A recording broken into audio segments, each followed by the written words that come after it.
All right. Hi, everyone. Welcome to Mindgasms. Gonna do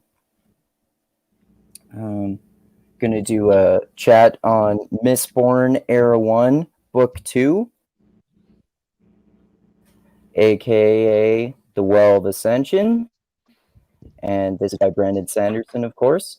And we did the first chat a little while ago, and so going to talk about this one. And of course, I said some of the exciting stuff that happens in the title there, fantasy killers in the Mistborns, and it gets into like gods and religion, and there's war and trying to avoid a war, and political schemes, and trying to how you manage an empire, and all sorts of interesting things that happen in this one. And yeah, I think it's interesting, like we were talking about with the last book, about how it's like you notice things in your reread, because this is my second time reading it, that you missed the first time.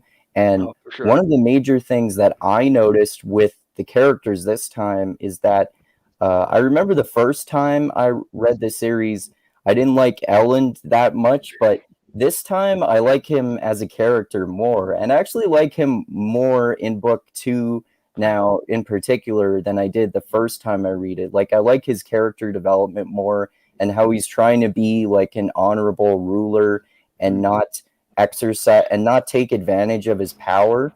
And so I guess as we usually do, let's start off with like just general thoughts there. So let's start off with you there, Tristram. What are your general thoughts about this book?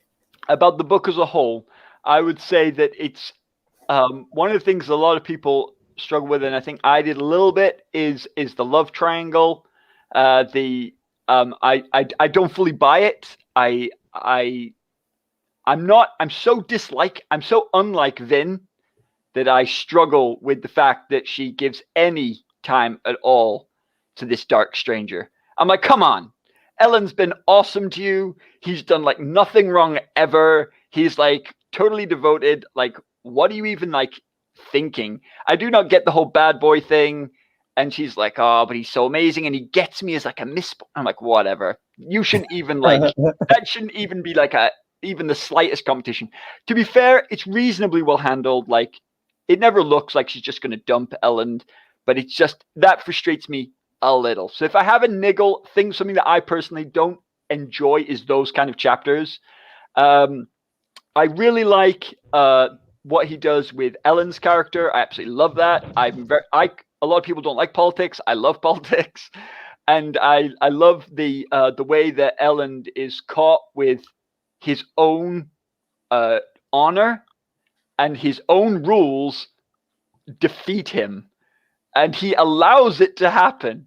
And just I think that's very clever. I was not expecting it. I found it to be a really useful juxtaposition. I thought it was going to be like underdog sports story, that he was going to start off like no one really likes him, but then he was going to win them all over. And then at the end, he was going to be like, boom, I am the true leader.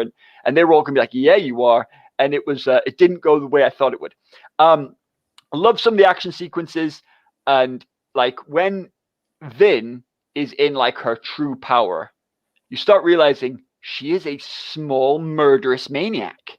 Yeah. Like, it's good for us all that she's on the good guy's side, because like she is murder incarnate. And when she gets into the tower and just like decimates everyone, you're like, oh my goodness, Mistborn are like bad news. She could be Kelsier. She is becoming potentially a Kelsier, and like, whoa, okay, Vin, don't tick this woman off. She is like deadly. And I thought it was really, really, really interesting. And there's some cool set pieces like that. The fact that such a cool scene was juxtaposed against her losing herself. Like, so like her character's in danger, like emotionally, but like she is dangerous to everyone else in actual reality. And I thought that was a fantastic juxtaposition. And the twist completely got me. Like, I wasn't ready for the Well of Ascension to be where it was, and for what happens to be what happens. I was completely believing it all in the way the book sets you up to believe. I didn't see the Khandra twist either. So at the end, for me, it was like, oh my goodness, no way. And then, oh my goodness, no way. And that gives me, those were good emotional responses for me. So twists, excellent. Ellen's character development, really, really good. Found the love triangle a bit, ugh. But I find Strafe an excellent bad guy. Yeah.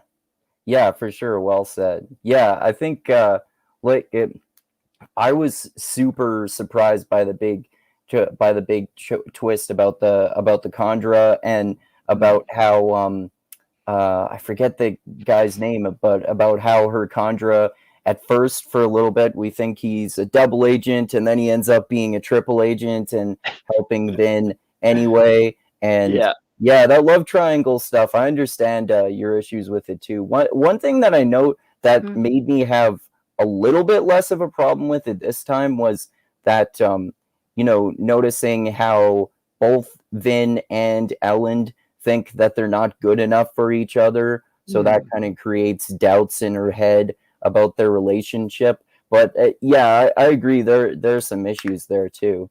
I don't think it's entirely unrealistic. It's just I find that choice that she makes as a teenage girl, right? Which I am not. I find it hard because no way, really?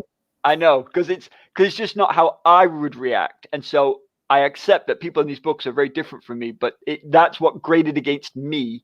I don't think it was badly written. I don't think it was unbelievable. But it's just something not a part of the book I enjoyed. Yeah, that's fair. Yeah. Okay. So, Dusty, what about you? What are your initial thoughts here? And for people watching, there's a bit of a delay with Dusty's sound there. All right. So my thoughts were, I remember when I first got through the series, I thought the second book was weak compared to the other two. But then now that it's a reread now, and I'm looking for the elements that I missed the first time, especially like the clues about Tensoon, and really looking into how what's his name was manipulated. What's the other Mistborn's name? Zane. There you go. Right. So yeah. Zane. That's Ellen's half brother. His bastard brother. Right. But yeah, oh man, Ellen's dad is a piece of work. But besides that, that was interesting. Now that I know all that's going on, because I've read the series, Zane's story is a bit different. I remember I really had a very much a harsh dislike for him the first time I read it. And this time I kind of had a bit more sympathy for him, because we know throughout this whole time he's being manipulated by his father, he's being manipulated by Ruin. He's just kind of like this throwaway bastard child that doesn't really have a real family, and he's always being accused of poisoning his dad, even though it's not him that does it. So I thought it was him. I thought it was too, until you realize that it was like the old mistress. Yeah. But then we do see that he has like some mental issues. He's cutting himself. He's, get it. So he's not sane. But then again, he has. Well, he's sane enough. It's just that some of his insanity isn't actually because of he has mental issues. Yeah. But yeah, he did lie to Vin. He did deceive Vin, but I also felt that he was pretty psychologically damaged from the thing that's ever going around him, and he's really looking for a savior to get out of the situation that he was in. Yeah. Do you also think that he was hoping that? But yeah, when that fell through, his plans fell through. He kind of went into a mania. Oh, go ahead. No, just I was just saying, when you said he was looking for a savior, do you think that that like he was kind of hoping that Vin would make some of the same choices as him to kind of say, look, anyone would be like me if they'd gone through what I've gone through?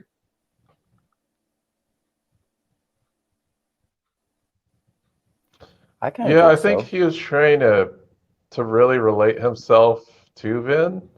So Exactly. he was trying to find someone like-minded.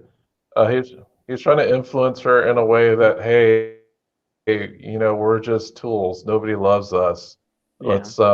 He was really trying to convince Vin that Ellen was just basically using her, Yeah. Like Streff was using him. and Ellen was trying to convince. Yeah, exactly. So it wasn't the case for Vin, but No. obviously he thought the situations were the same because they were just Mistborn tools used to assassinate people. But and she also had that imposter syndrome about her station. Yeah. And how could she be, I guess, concubine to the ruler of the empire here? Yeah. Regarding, she's a ska, she's lived in the streets, and she's not a noble woman. She has very little in common with noble women, and she kind of doubts like her identity herself. She can't figure out if she's this, ska street rat, this noble imposter, or anything in between. So I think for me, the highlight of this book, as far as like what really captured me, was her relationship with Tensoon. Actually, was my favorite part of the book, where she turned this Chandra, who has totally had her worst interests in mind, totally changed his demeanor and point of view, so much so that he put his own life at risk in order to save her, and he broke like this sacred contract. Like the contract is almost like a religion to the Chandra. Yes. Oh yeah. And he went totally against the contract and put his life on the line because Vin herself, instead of looking at Tensoon as a tool, was looking at Tensoon as a person and as a friend. And that really changed the relationship that Tensoon saw. It wasn't that because she wasn't even under contract with Tensoon. She was under contract with, I'm sorry, with Vin. It was with Zane. So really, he had no obligations whatsoever to her, but he broke his obligations to Zane in order to protect her in the end, which I thought that was a really awesome and great, building of character for Tensoon. Yeah, totally. Yeah, that was one of my favorite parts too. And no spoilers because I know Tristram hasn't read it, but it reminded me of the part in the Dresden Files books where he basically kind of changed the entire life philosophy of one of the like kind of demon characters that he's involved with. I don't know if you remember who I'm talking about, Dusty, without spoilers, but yeah, I thought that I was reminded of that a little bit in this too, which I thought was really interesting. And it's about building relationships, right? Yeah, for sure. Yeah. So you were talking about earlier the political aspects of this Tristram. That's another aspect that I noticed. Like I kind of appreciated more of the details of this time. Like I like that sort of stuff, generally speaking, in fantasy books too. Just like how you ruled an empire and political scheming and stuff. Of course, there's a hell of a lot of political scheming in A Song of Ice and Fire / Game of Thrones. There is, absolutely. That's done amazingly well. Amazingly well. Definitely.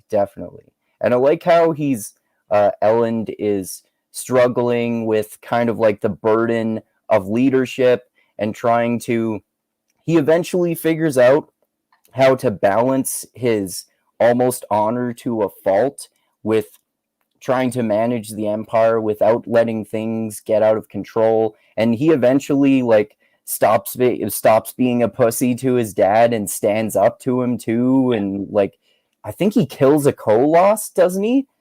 Or some other or maybe it's an Inquisitor, but he kills some like fucking creature like that, and he's finally starting to like come into. No, he does. He does kill a Koloss. Yeah. Okay. Yeah, I did remember that correctly, and it's kind of like sets him up.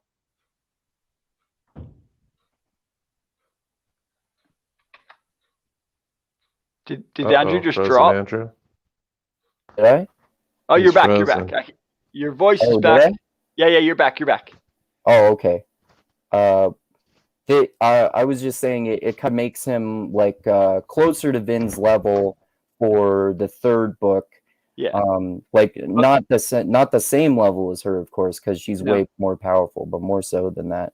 Well, actually, that's something that's interesting to take into account, because I was in a chat, a fan chat with Brandon Sanderson, when he was just like speaking to tons of fans, doing an Ask Me Anything. And one of the things is that in the third book, because of what happens at the end of this book, Elend is actually more powerful than Vin. Like, because he takes a pure bead of Lauracium.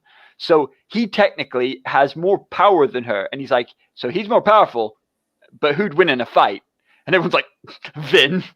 Vin would destroy him. And so he's showing that point. I think Vin just has more natural talent. Well, and she's just got, like, you can be, like, if you've ever seen people like throw down in fighting, you can have people who are bigger and stronger, and then they're against someone who's still strong but nowhere near their level, but they're just more direct and vicious, or whatever the word is. Maybe vicious is the wrong word, but like they have that instinct to just go for it and not hold back. And that's what Vin has, right? Like Vin, when she wants to, she can just forget it all and unleash. And Elend can never fully forget it all. He can never fully leave behind this sort of, I'd rather be a pacifist. And so she is, like you say, Dusty, she's more natural, but I think it's also, she's just got that instinct that allows her to be the pure warrior. She's the ascendant warrior. And so she's super powerful, but even when he becomes more powerful, he never becomes her equal in combat. And I think that's because combat is more than just power. It is an inner desire or ability to just go for the W, or whatever you say, you know, like that way of just going beyond. I will break through, and at least that's what I got from it. Yeah, I think that's true. Yeah, but she has that, because of her upbringing. She has that total survival instinct, like that by any means necessary survival instinct, and that's because she had a lack of resources growing up. You know, when you're Elend, you're pampered and everything else. You don't really have that survival instinct. Like, I guess his survival instinct would be more of, you know, political machinations, more so than combat or anything of that nature. Yeah, definitely. What was at risk for Elend was his conscience, not his life. Yeah. And so like Elend's like rebellion is being scruffy when his dad wants him to be smart, being a political idealist when his dad wants him to be a cutthroat guy who's going out and banging Scar and dropping bastards everywhere. Yeah. You know, he like that's his rebellion. He's like, I'm going to be a nice guy just to stick it to you, Dad. Yeah. And but Vin's like, will I eat tomorrow? The gang that I work for end up raping me, you know, like serious, like life or death issues. And so, I think she's far more visceral than Elend is. He's far more esoteric. And that's why their combat has to be different. Like her character development is all about learning to trust. And like the bond that she makes with the dog, with the Kandra that you talked about, Dusty, is part of her learning to trust. And completely giving herself over to someone and trusting them with everything, even when they don't deserve her trust. And then proving that even though they didn't deserve it, it made a difference to them, which is just a great message from Brandon. It isn't the point of the book, but it's a great second message that sometimes if you offer trust to people, even people who don't deserve it, by the very fact of you offering it, it gives them the opportunity to make a choice. Yeah, definitely. That kind of relates back to the first book where Kelsier eventually teaches her to trust people because she's so used to not trusting people because she's been raised as a ska/thief, and she's used to never trusting anyone because you have to always look out for yourself, right? Yeah, I would say it's her story of all three books. And, and you're absolutely right. Kelsier does it very deliberately and starts that difference.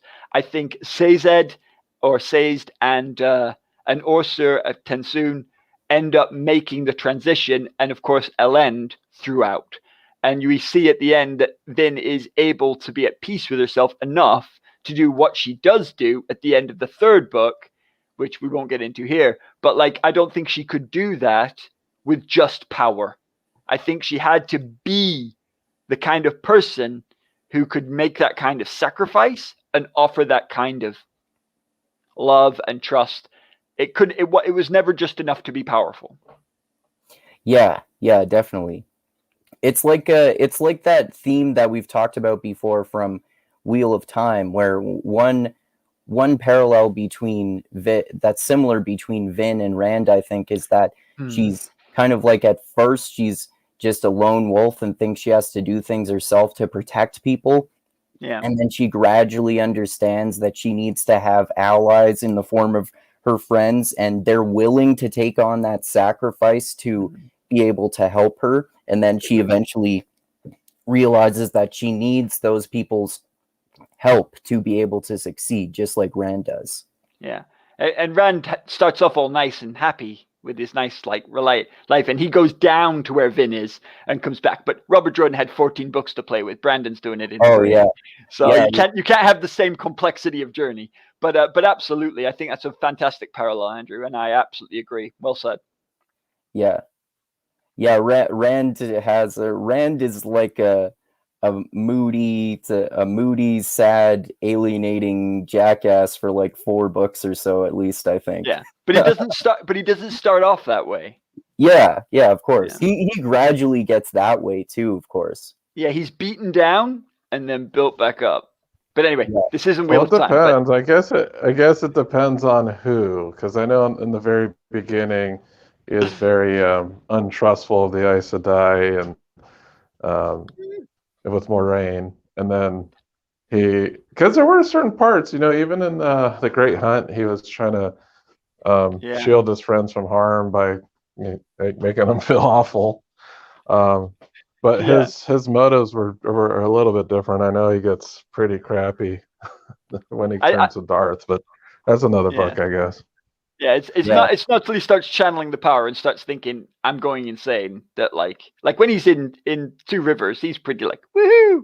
And Moraine's like, yeah, come with me. And he's like, okay. Anyway, sorry, that's not the book we're discussing. Sorry. But Dusty pulled me in. He pulled me in. No problem. Yeah. So the one of the other many interesting aspects of this book, I think, is that I noticed this a lot more the second time around is, and we know from Mistborn Secret History too, is this dark shadow figure that's going around like taunting Vin, and all the kind of clues, foreshadowing clues that I think it's Sazed who's giving and talking about this old religion and presenting religious options to people, and that ends up being like literally what happens with the Well of Ascension, and especially even more so at the end, in the ending of the third book, of course. Because all been planted. But one of the things that's really interesting, of course, is that we're seeing these parallels, aren't we? That when Elendi, the person we assume Elendi was supposed to be the hero of ages in the past, the prophesied hero of ages, and he kept saying, I see the shadow coming for me, and da. And then we're seeing that parallel now. And what we find in the third book is, without spoiling it, is that there was a misunderstanding then, and there's a misunderstanding now. And like, it's that the phrase that Kelsier always uses in the first book is, there's always another secret. So you think that the secret is, oh, this is the shadow from the legends. And they're like, oh, you only think that. It's actually this. And then you read secret histories and you're like, oh, you thought you understood what the shadow was, but it's actually this. And you're like, flipping heck, Brandon, stop being sneaky. Yeah, But yeah, I think that's one of the things about Mistborn, even more than his other series, is he loves the idea of a secret within a secret within a secret. totally. Yeah. It's a theme, if you like. Yeah. And he's like in his series in general, like in Stormlight Archive as well, and I'm sure others in addition to that, he's really good at crafting these really realistic religions and cultural practices related to them. Yeah. And how that builds into the way that people act and think. But he also he's very good because he also shows how religion and politics and even things like military might can be used as a good thing or terrible thing. Yeah, definitely. And like mind slavish obedience to a religion is clearly shown that it can lead to things like the Final Empire, right? Yeah. And it's actually their trust in the old legends that kind of screw them in this book, because they're like, it's got to be right. That's what happened in the old books, and now we know the old books aren't just like weird religion stuff. They really happened. Yeah, but that still doesn't mean you should necessarily trust them. And in the end, it comes down to Vin's like, I have some knowledge, but in the end, I have to make the choice for myself. And actually, that's a key message, isn't it? That you can have your beliefs or your faith or whatever, but like, for example, I'm a person who has very distinct religious beliefs, but when it comes down to a choice, I know what my religion teaches me, but I still have to make the choice for myself. And if I just abdicate that to anything, to my education, to my religion, to the way my parents taught me, then I'm actually removing myself as the hero of my own story, and I'm becoming a secondary character controlled by events. And that's one of the cool things about Vin, is that she's starting to learn, okay, Elend can tell me what he thinks, and Sazed can say his bit, and Kelsier was my mentor, but in the end, I decide. Right. And that's how she is the true hero, because she's the one who in the end has all the agency to make the crucial calls.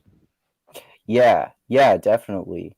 Yeah, that well said. Yeah, that's another good sort of theme that Brandon Sanderson is good at, that showing like how, you know, obviously some aspects of some religions turn out to be literally true, but if you're like a religious zealot, then it can lead to a totalitarian state. Yeah.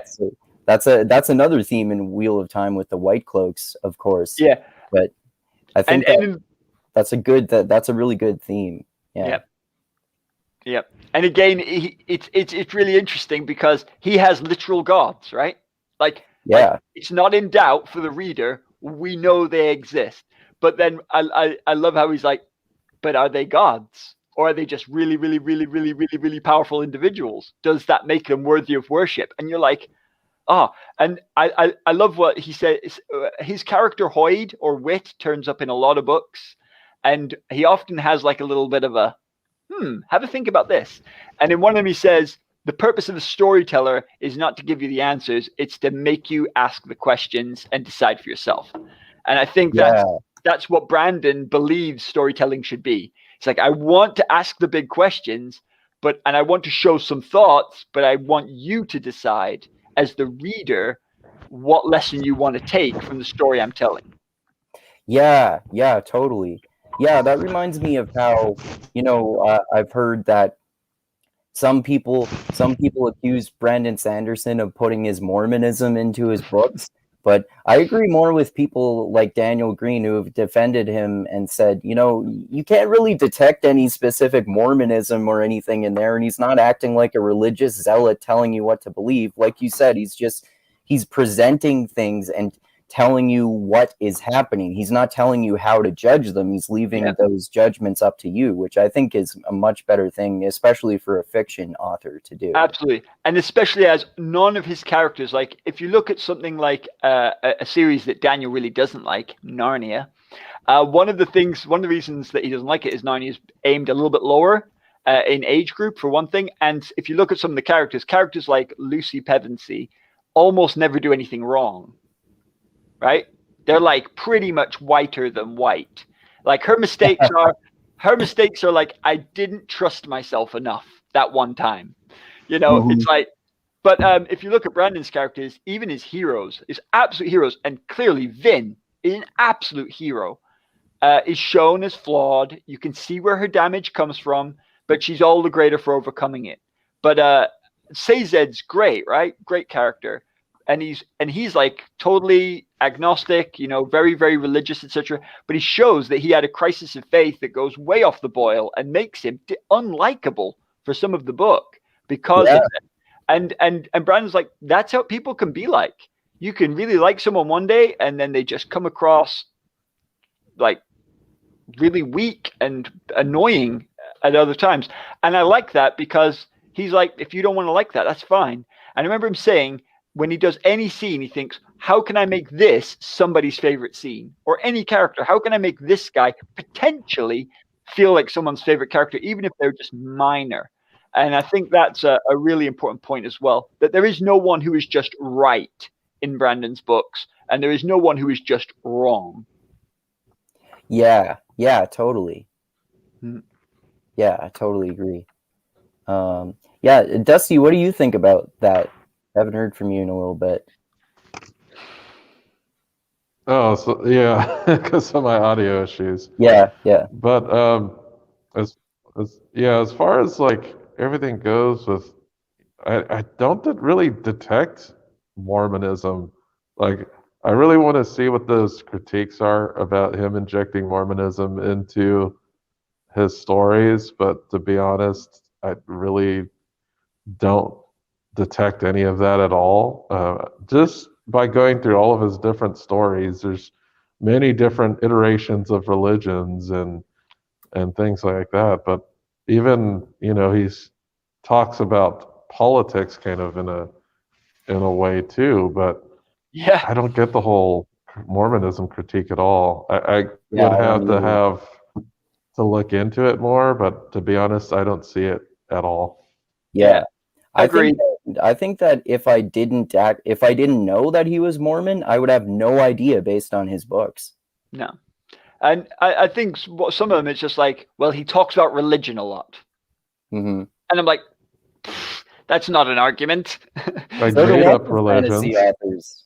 Fantasy authors in general often create their own religions. Well, and if they didn't, it would not add up, right? It would, like, you know, we talked about slavery previously, like slavery isn't the theme, but if you're in a sort of medieval society, it's very likely they would have either been slavery and then it's been abolished, or at some point some cultures would have done it, because it's just a natural thing that people would try and do when you conquer someone, right? I'm going to get your resources, and one of your best resources is people, so I'm going to try and nick your people. As if you have like that idea that might is right. And same with politics. If you create a society and, oh, they don't have politics, well, how did that happen? Yeah. You need to explain to me how that happened. And if they don't have any religion, like, how? Like, I'm not saying they have to all believe it, but like, how did it never happen? Like, because that's like, do they just not think about things like that?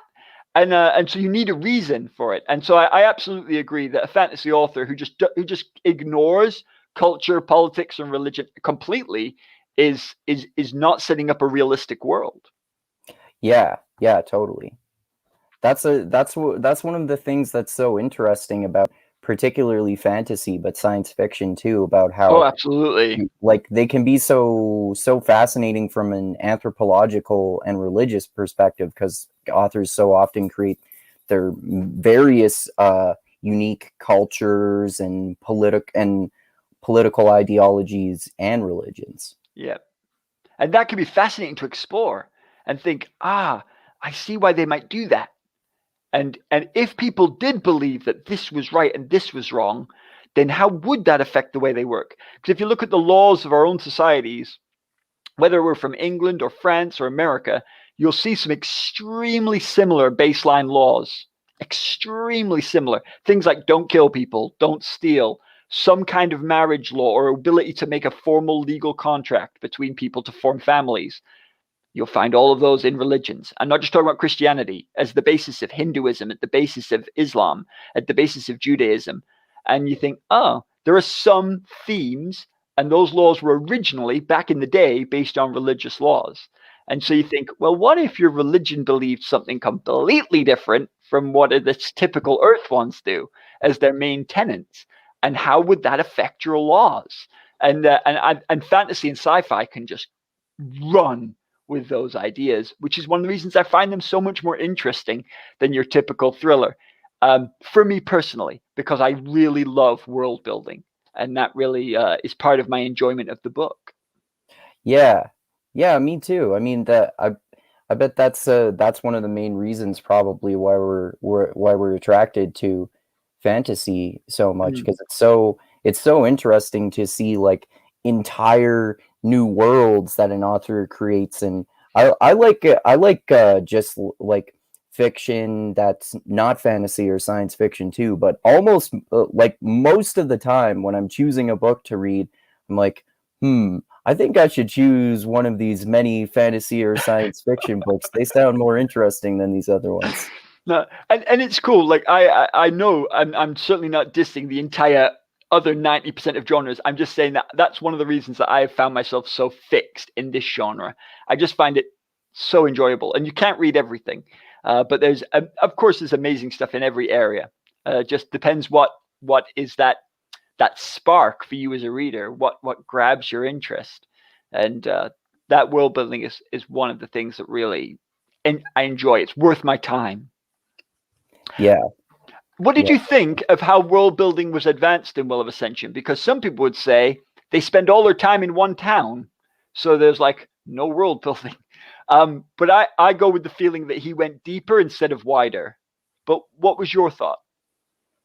Yeah, I think that's probably true. Yeah, like he sort of went deeper into like the foreshadowing and religious aspects that come out to be like there are literally gods, and the political machinations. And yeah, that's true. He didn't go wider with world building. I think he does that more so in the third book. Definitely. Oh, 100%. But like here, I think the politics, we get right into it, right? But also he explains far more about Mistborn in this one, and far more about Hemalurgy. Furukami. Furukami, yeah. Because Tyndall shows up, and so then you have two Furukamists talking to each other about the Furukami. Whereas in book one, like Sazed just does stuff, and you're like, "How did you do that?" He's like, "Oh, I just used up a lot of speed." We're like, yeah. It's like, and then like in this one, like he's like using up his sleep, his wakefulness. So he's like, oh yeah, like so I sleep for like 3 or 4 days, and I store up all my wakefulness, and like he's just studying through the night for hours. And that would be a cool ability. I like that.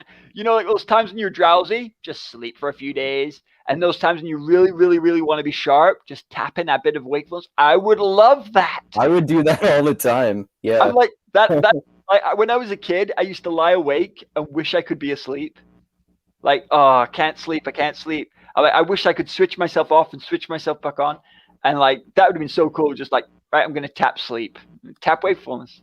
And I just think that's like a really cool balance thing in Furukami and it's not a real useful power, right? No one talks about that. It's not like strength or speed, but I just thought that was so like world building-y. Like, yeah, I can see how that would be used in real life by a Furukamist in like who isn't on a mission to save the world, you know, who's just like a basic dude reading his books. I'm like, yeah, he would love that power. I would love that power. Yeah. So I mean, deep like that. Like there's these extra little details. Oh, and the Khandra. So much more about the Khandra. And obviously, we're going to get even much, much more of them in book 3. But still, like compared to what we understood in book 1, we're like, oh, they can kind of shapeshift. And then you're like, oh, they can do tons. They're awesome. Yeah, yeah, exactly. Yeah, they do get into that a lot more in this one, which I Yeah. think is really interesting. Like Dusty said, that's one of the most interesting parts of the book where they get into Their like relationship. yeah, like their relationship and more about how the Khandra actually works and their sort of like almost religious devotion to the contract, like they said, and how is it Tinsoon? No, that's the one who's like is that the Khandra, or is that the one who's training Elend how to be a ruler? Tidwell is the trainer, and Tidwell Tensoon isn't a Chandra. She's a Frukamist Paris woman. Okay. Tensoon is the is Khandra. the Chandra. He took over Osir's body or role. Yeah. So Okay. I So don't he's know how called. that. I forgot how that gets resolved because I don't believe the Khandra are allowed to kill other Khandra. They're No? not supposed to. So I kind of forget how that gets resolved. Yeah. Tensoon is arrested by the other Khandra in book 3. He's put in a prison and everything, and yeah, now there's a Wheel of Time fan. Put to the question. Yeah. So it isn't just ignored. They do make a big deal of the fact that he killed another Khandra. Yeah, that's true. Yeah. But of course, the person we think he is in this book, he is not. He is a Khandra pretending to be a Khandra. Yeah, that's true. Yeah, that's a good point. And then the craziest thing too is that we're led to believe that somebody in the inner circle is the mole or imposter. Yeah. Which is like really puts the reader on edge if this is like their first time reading it, because all of the characters that are suspected are like characters that we love. Yeah. And would be extremely heartbroken if they were in fact killed and impersonated. So it really puts you on the edge of the seat when you're first going through this story. Agreed, Dusty. And one of the other really cool points about that is that even like the thing that was really, really good is that sometimes when they do a who's their mole, you think, well, this person definitely isn't because I've been in their head and I know they're good, right? Like it can't be Ham because he's such a good guy. But because it's a Khandra and we know they've been killed and replaced, it could be literally any of them. Like even if they're really, really good and would never turn on them, it doesn't matter. They're dead.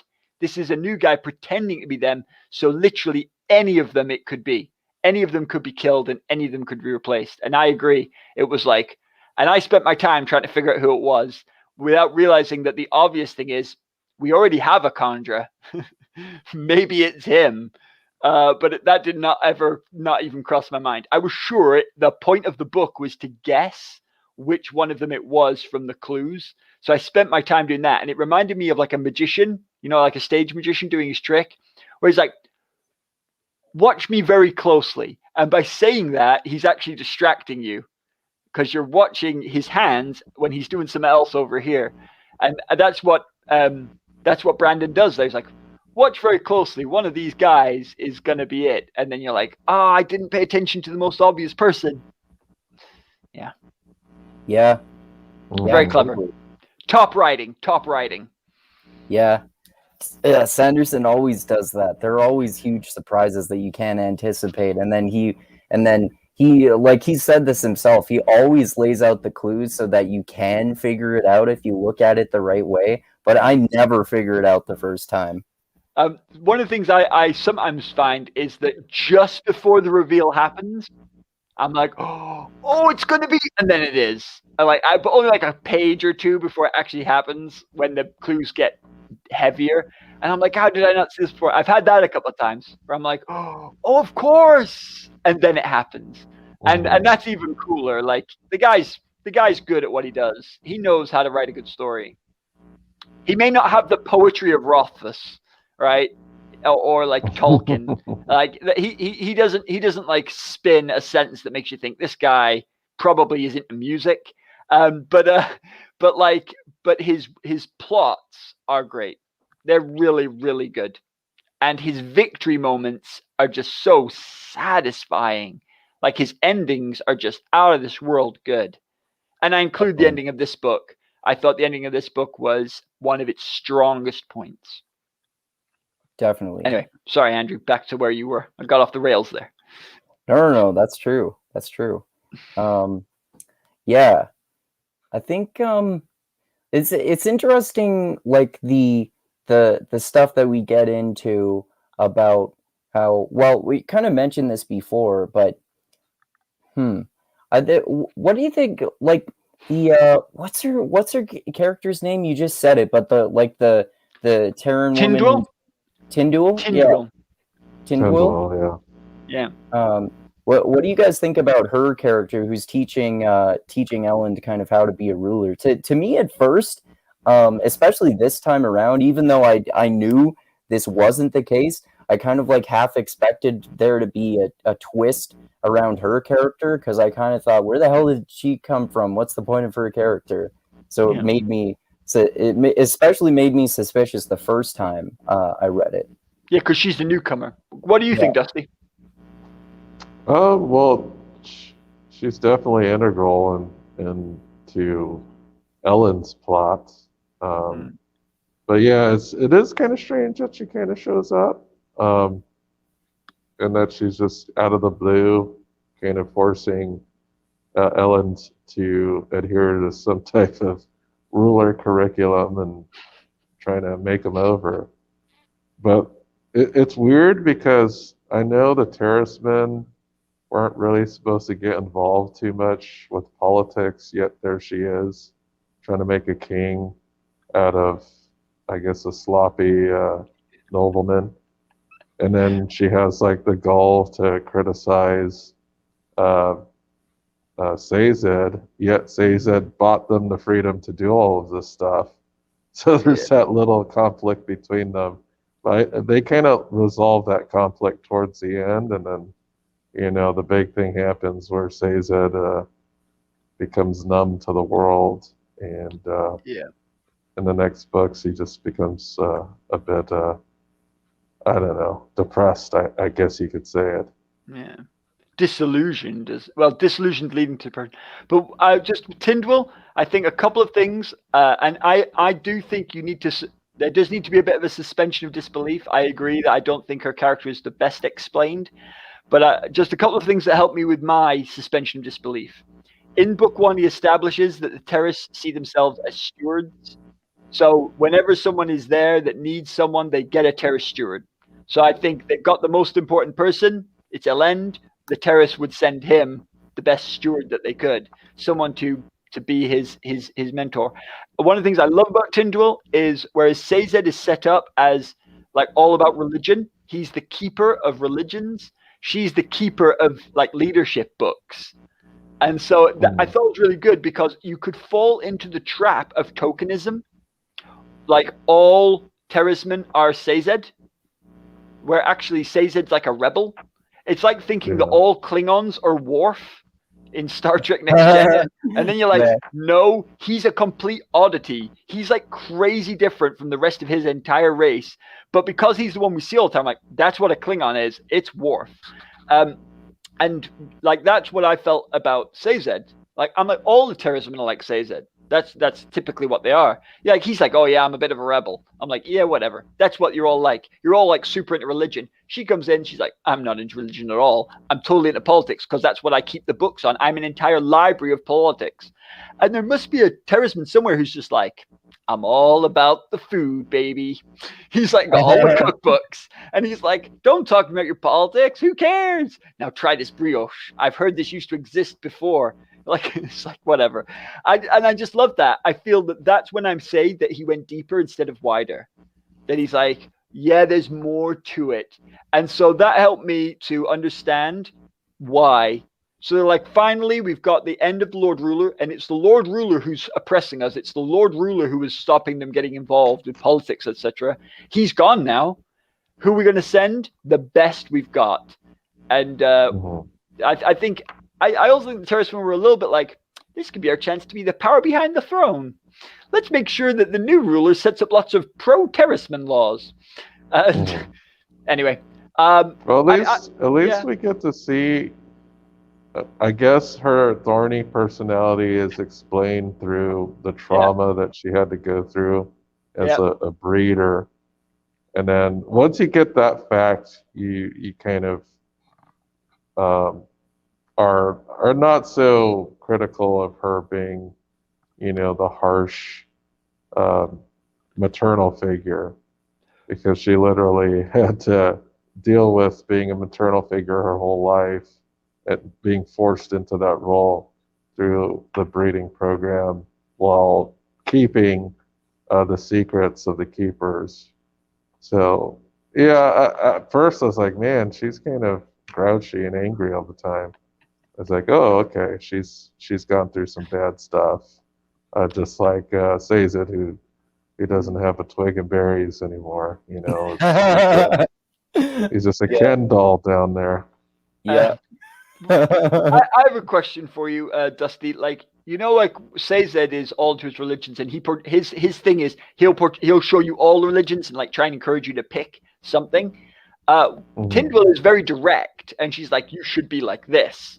Like, I've read all these books, and the conclusion is, whereas Sazed doesn't present conclusions. Do you think that she does present the way to be a successful leader, or do you think she is flawed in what she presents? What was your view? Well, I thought she was flawed because apparently she was not happy about Elend delegating his power amongst his peers in a elected sense. The thing is, she might not have been up into the political philosophy that Elend was studying, because that's not something that had occurred in history. New. Yes, and then Tinwell was just purely working off of history, not trying to do anything new at all. Just trying to do what had worked in the past, whereas Elend is trying to innovate politically and do something that's a little bit better than what had worked in the past, or at least try to. Yeah, so she's very traditional and conservative, and Elend was very progressive about trying to make things better than what they had been before. Yeah, and then of course it's quite interesting, because I think that is what we're supposed to understand, but then Elend fails, like, doesn't he? He gets himself voted out by creating a way that they can get rid of him, even though he's the best thing for them. They get rid of him. And she's like, I can't believe you made a rule that they could get rid of you. And he's like, but if I didn't, then I'm no better than the last guys. But as you know, that's Elend changes his mind, doesn't he? After dying and coming back, He's like, well, he did leave a little leeway too, because if you remember when he got voted out, he could have kept his mouth shut, but he didn't. He spoke up, which ultimately caused them to get that extra vote that got him out of office. Yeah, that they are allowed to switch their votes if they want to. And it's just, but the thing is, I agree with you, Dusty, that like what he was doing was revolutionary. And I think one of the messages I took from this book is sometimes it is worth failing trying to do the right thing so that people in the future will succeed properly, even if you will fail by doing it. And like, yeah, whenever you go through a great period of change, you're unlikely to succeed at first try. And like when we talk about things like the female suffragette movement in Great Britain anyway, we talk about Emmeline Pankhurst and people like that because they got the vote, but they weren't the first people. They were standing on the shoulders of giants who'd come before them, fighting this fight for years and years, establishing the rights of women to speak. And then they get to win it. And then actually we see it's taken 60, 70 years after that for that to become more egalitarian like the world we have today. And some people would argue we're still struggling with that fight now. And it's so it's like it's worth trying and failing at the right thing. Yeah, I think that's totally. a good message there. Totally. Yeah, that's true. That's and that's like a way. One of the ways that the characters become like, I guess they go into their leadership roles more, and they kind of figure it out through trial and error that you should have this this sort of bigger goal in mind between what you're doing, like this goal of inspiring people and that sort of thing. Yeah, and they all kind of have a bit of imposter syndrome about it. Like for Breeze, it's like, yeah, I'm awesome, but then you find out that when Ariane's like, I'm into you, he's like, no, you can't be, I'm old. And Ham's like, I'm just a soldier. And you're like, no, Ham, you're like a general. Like, I don't want to be a general. I'm rubbish at being a general. And like Doxson, who is the most underpowered of all of them, is the best at it. But he's not a politician. He's the bookkeeper. And he is vital. He's the one who makes it all work, but he's the grouchy guy in the back office who gets no limelight, who gets no visible anything. He has none of the powers. He isn't Mistborn. He isn't Misting. And yet he is the one, he's like the bureaucrat, but he is the best at leading. Elend is got great ideas, but very little follow through. And it's just like, and Vin's not a leader at all, but she has all the power. And it's just such an interesting dynamic. Like, what happens if the band of misfits not only wins, but then has to keep leading after they've won? And that's rarely explored in books, and it's rarely shown that they would probably suck at it. And this book shows they kind of suck at it. And yeah, it's good. It's good to show that. And then they get into this siege, and he brings in all those hard questions. And sieges are great for hard questions. If you say, oh, I'm super nice to everybody, can you lock out the civilians who desperately want in? But if you don't lock them out, are you going to starve the people inside your city? Oh, it's not actually easy to be 100% good if you're the boss. And like we look at like things like, and I won't get into this now, but like the political climates of today, our politicians cannot do everything right. They have to make some bad calls. And whatever anyone decides, for example, with something like COVID, right? If you go like really hard on your measures, everyone's like, well, you're keeping people safe, but you're a dictator. If you go super lax, you're like, well, you're super open, but actually you're going to kill us all with this disease by your laxness. You can't win. No matter what you decide, someone will be unhappy. And that's the thing with Elend. Elend is this idealist. He wants to make all the right decisions, but you can't be universally loved. You just can't be. And I think that's one of the messages that we get. Maybe cut them a little slack sometimes, even if they are corrupt. Give them a bit of slack. Yeah, totally. Yeah, it's really well. What do you think? What do you guys think about like the big the big surprise twist at the end where we get into what's actually going on with the Well of Ascension? That was like I noticed even more about that this time in my second reading than I did in my first reading of it. I am free. Yeah, did not see that coming. Did not see. I also didn't realize that Dusty was ruined, but now it makes so much more sense. Yeah. Yeah, it was a complete surprise the first time through, because I couldn't really connect the whole everything has to be written in steel, the mist monster, the aberrant behavior from Marsh. You know, none of that stuff was explained, or even the piercing of copper clouds. You know, all the stuff that doesn't get explained into book 3. Yeah, this totally, I couldn't put any of that together. So, and it doesn't, like, the clues are there, but nobody's going to put that together. It's just not possible. But that gives you sympathy for the main characters. You're not sitting and thinking, my goodness, Vin is so thick. How is she falling for this? You're like, no, you didn't have the knowledge. You didn't understand about the metals. You didn't realize what was going on. Same with Kelsier in book 1 when he tries to use the 11th metal, and then like it's absolutely useless to him and he gets killed. It's like, yeah, but you didn't know. You didn't know. And so as we discover more, then we can retroactively understand. So actually, I think it's good that it wasn't obvious that they are dealing with a lack of knowledge here. It's like rediscovering technology that they once had and have lost. But the cool thing is, for me, is that we're constantly looking for the Well of Ascension. And at first we think it's miles away, right? We think it's in the hills where it was in the original legends.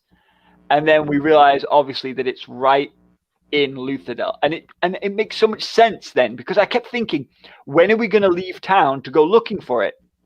I kept waiting for that to happen. I kept waiting for them to leave the siege. And I'm like, I'm getting close to the end of the book here. I hope they're not going to rush this last bit. Oh, you're getting really close. I hope they're not going to rush this last bit. And then I was like, oh, it's here. That's why she can hear it. That's why it's so pounding in her ears. And then when they go there to have the fight, to have him injured, to have him at death's door, and then be like, oh, she's going to want to use the power. And then she makes what I was sure was the right decision. She's like, no, I'm going to make the noble sacrifice. And I'm like, I've read this book before. That's when, that's when you win, is when you don't do the thing. And I also, but I was still like, well done, Brandon. You're not just going to have true love conquers all, you're going to be a bit more interesting. And, and then does it, and then he dies, and then it doesn't save him, and it doesn't save the world, and she just screwed up by the numbers. I'm like, oh, crumbs. No, you can't do this. You can't end the second book like this.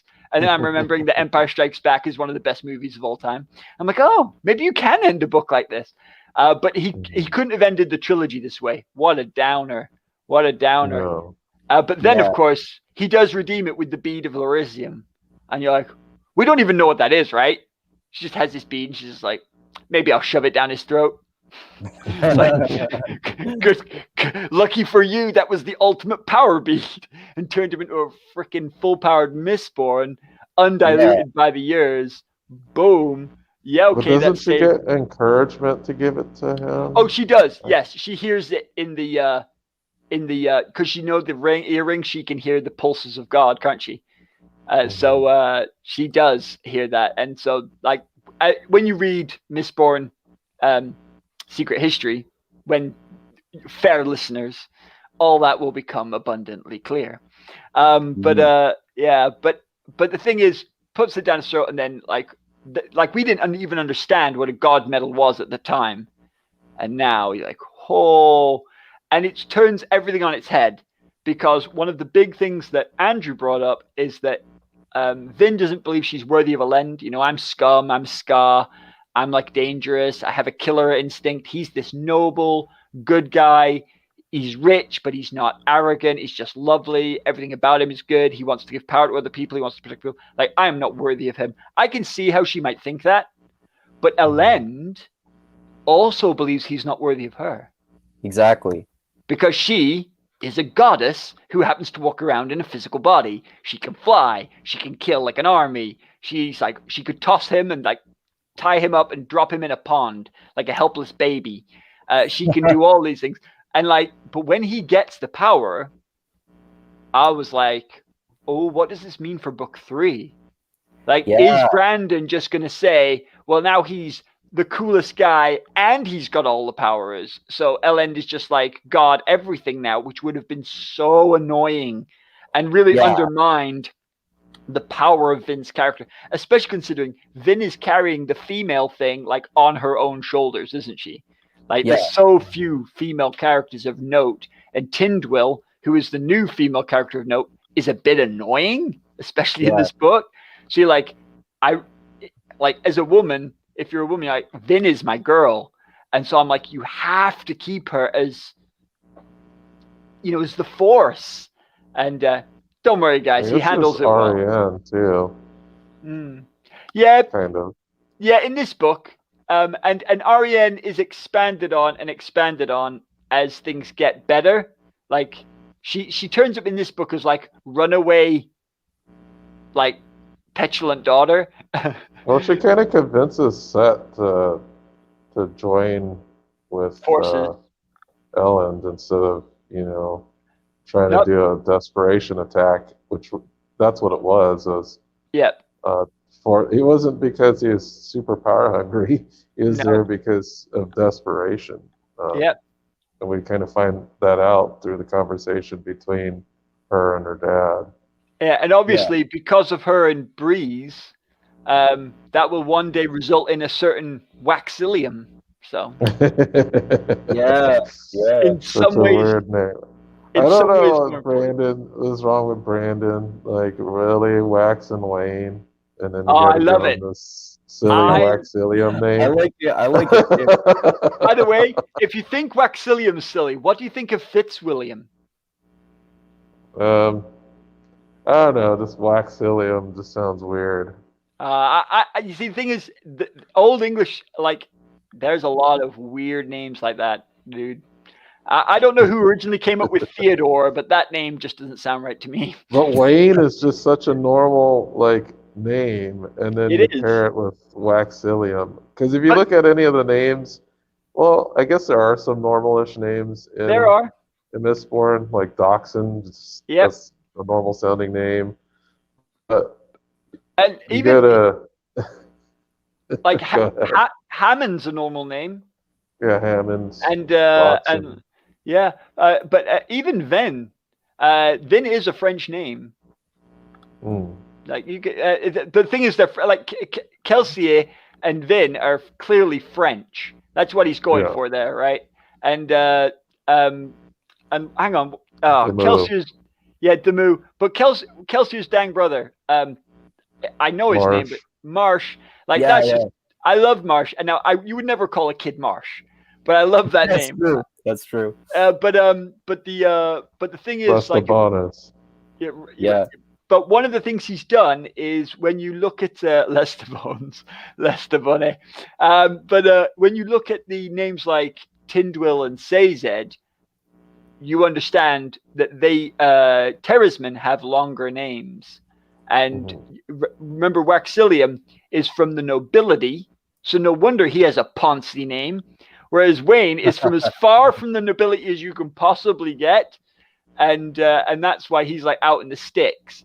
And so you can imagine Wax, like he ends up being mixed heritage, right? Because he has some Terrisman heritage. He does, and that's why he has a Terris name as well as Waxilium, and so does his sister. But I just think, for me, it really makes me think of Regency era England nobility names. And I think it emphasizes how he's like very proper or supposed to be. And Wayne is like dirt of the dirt, rough of the rough, rust of the rust. And of course, then Brandon got what he wanted, which is that it goes Wax and Wayne, right? That's what he wanted. He's like, I'm making that happen. I don't care. You know a name I never thought would sound normal to me? Steris. And now it does.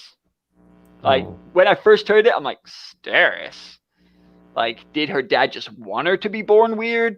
And he got his wish. But then now by book 3, I'm like, I love Steris' name. It sounds completely normal to me. But it's funny because it's like an arranged marriage that turns into something more than an arranged marriage by the end. And yeah, that's true. I think that's Brandon's best individual love story in any of his books. For me. And I know there's like some weird, like almost hinting at love triangle moments. But, I actually did enjoy that, where she becomes more of it becomes a genuine relationship. It does after a time. Yeah, but in a believable way, right, Dusty? In a believable way. You can see how that could happen because they're both good people and they let it happen. It's willing, but it doesn't happen overnight. He doesn't go, "Oh yeah, this kind of awkward girl is the love of my life," but he opens the door and she quietly edges her way through. And then he's like, oh, actually, you know what? I do rely on you. I trust you. And actually, that is the foundation of why I love you. It isn't just like he looks at us like, wow, man, you hot, girl. And she didn't like flirt with him and trick him into it like, oh, you know, all the night, you know, like buttering him up with compliments. She isn't like got great language. She didn't like sit like or those books where he hears her singing over the wall. It's like I fell in love with her voice before I ever saw her. But Wax is just like, I need this girl for the survival of my house. The love of my life is already dead. Okay, I just won't have love, but I'll have the relationship. And then bit by bit, he's like, actually, I really admire this girl. And then he realizes I more than admire her. I love her. And I just think it's brilliant. And all the time, I thought Brandon wasn't going to do it. All the time, I thought this was going to be like the fake relationship, and he was going to end up making him struggle with that. And then I'm like, I just want him to like her. I really want that to work out. And then it did. And I'm like, I got what I wanted. And then I realized, Brandon, you did that to me on purpose.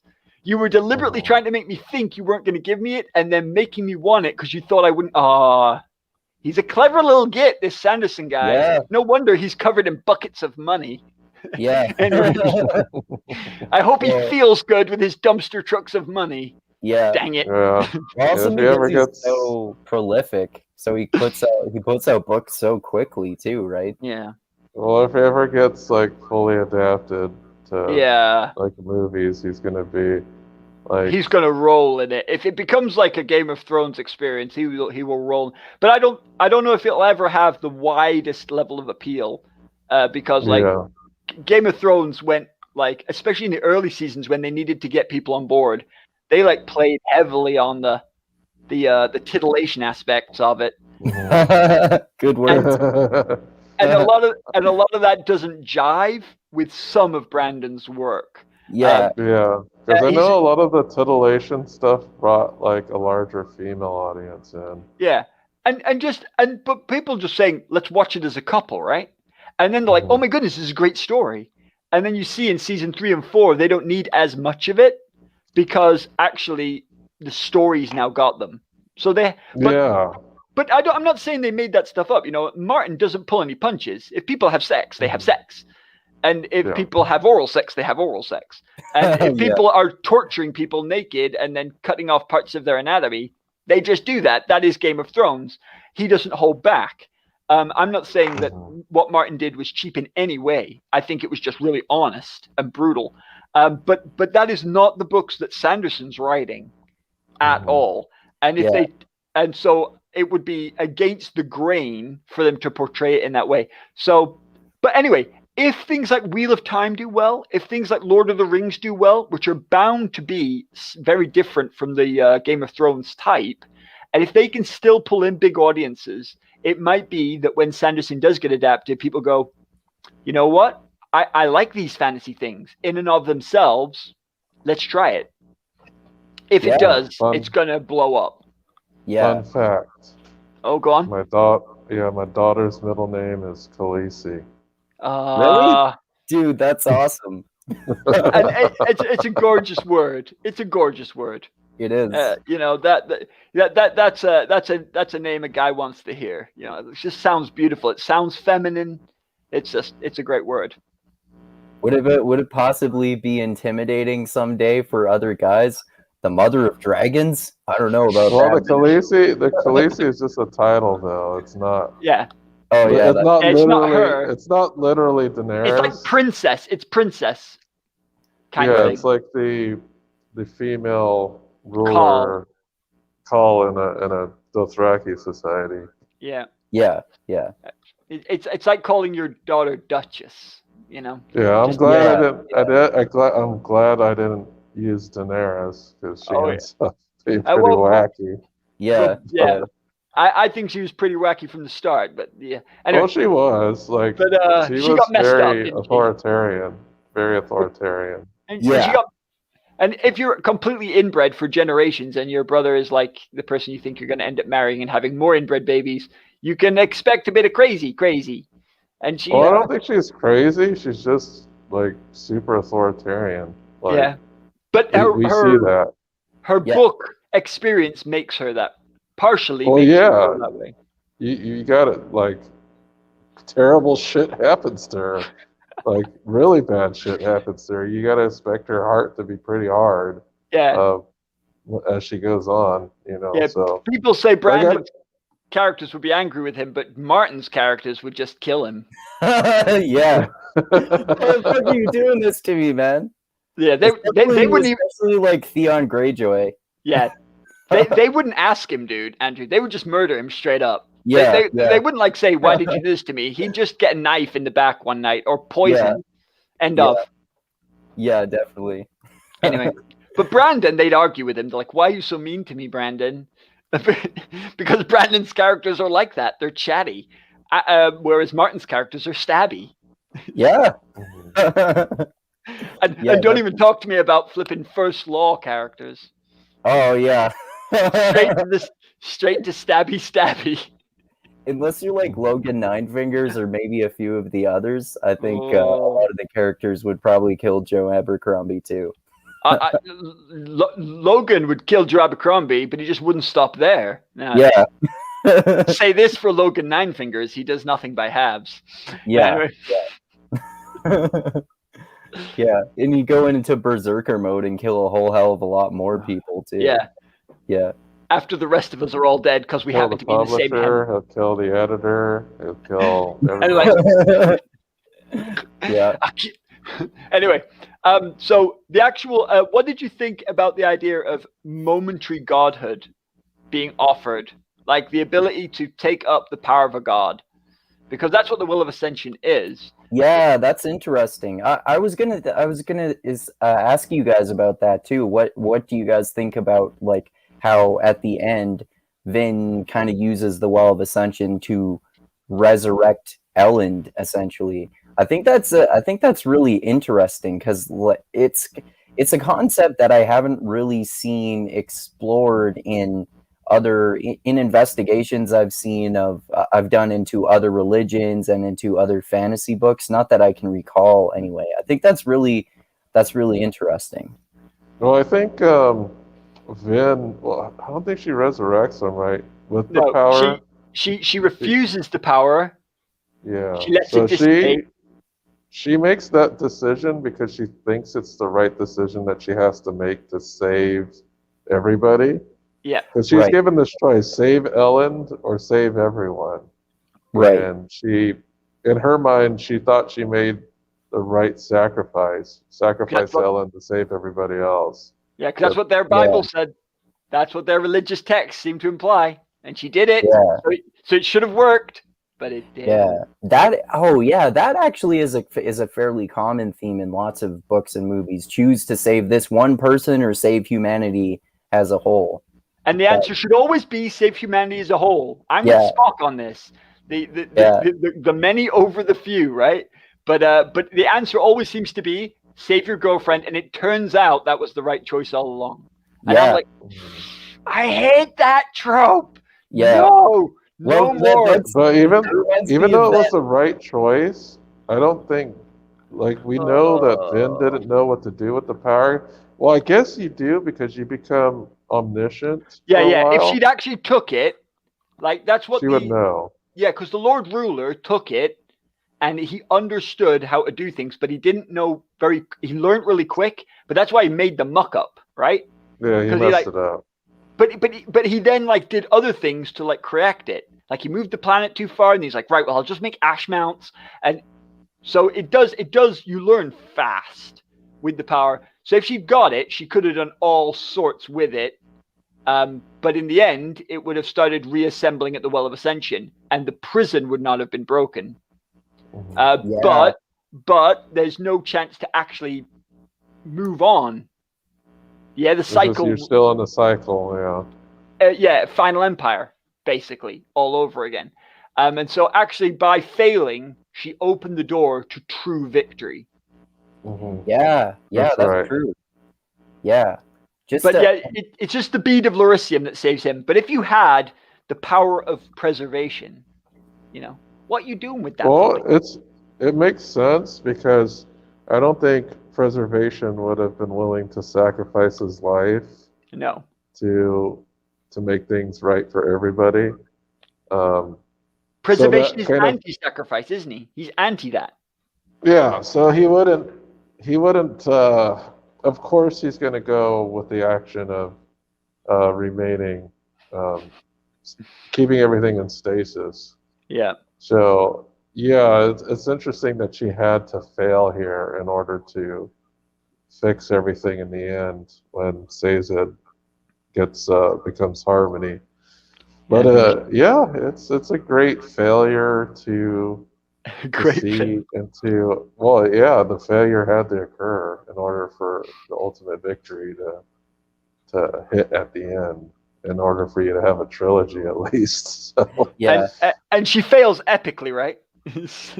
Yeah. She fails epically. Well, we see it as a failure, but it's actually just like the next step in order to achieve victory. Are you trying to tell me Journey Before Destination? Oh, Journey Before Destination, you bastard. Yeah. I don't know if you're that far in the book. That was a great moment. That was my favorite quote from the book. I was in my bed and I actually shouted out loud when that happened. I'm like, yes! I started laughing. No redemption for that kid. Is that I just started laughing.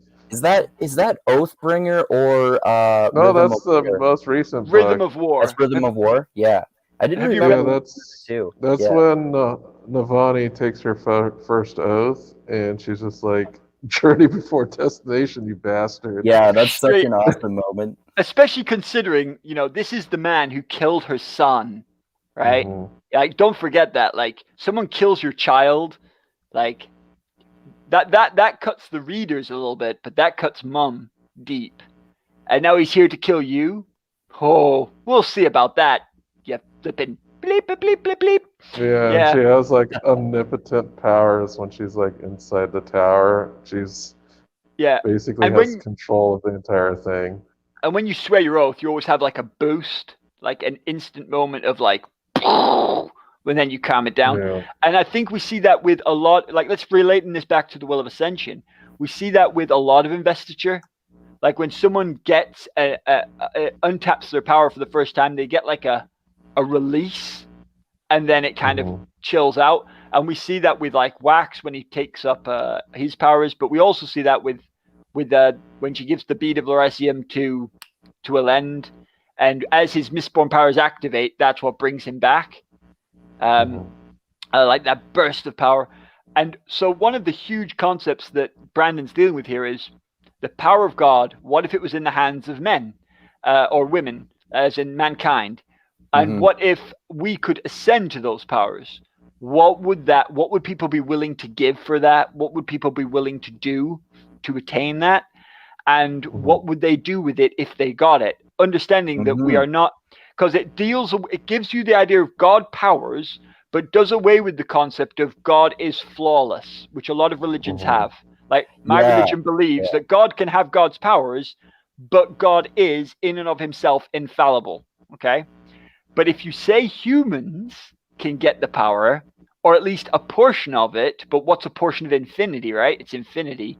Ruin is infinite. Preservation is infinite, even though they're technically a 16th of infinity. When it's infinity, who gives a crap? And so it's like, what would you do if you were a god? And I love the concepts because he doesn't just deal with it in a bland way. He digs into it. He digs in deep. And like he says, this is what the Lord Ruler actually tried to do. And it asks the reader the question, what if? What if you did have unlimited power and were answerable basically to no one?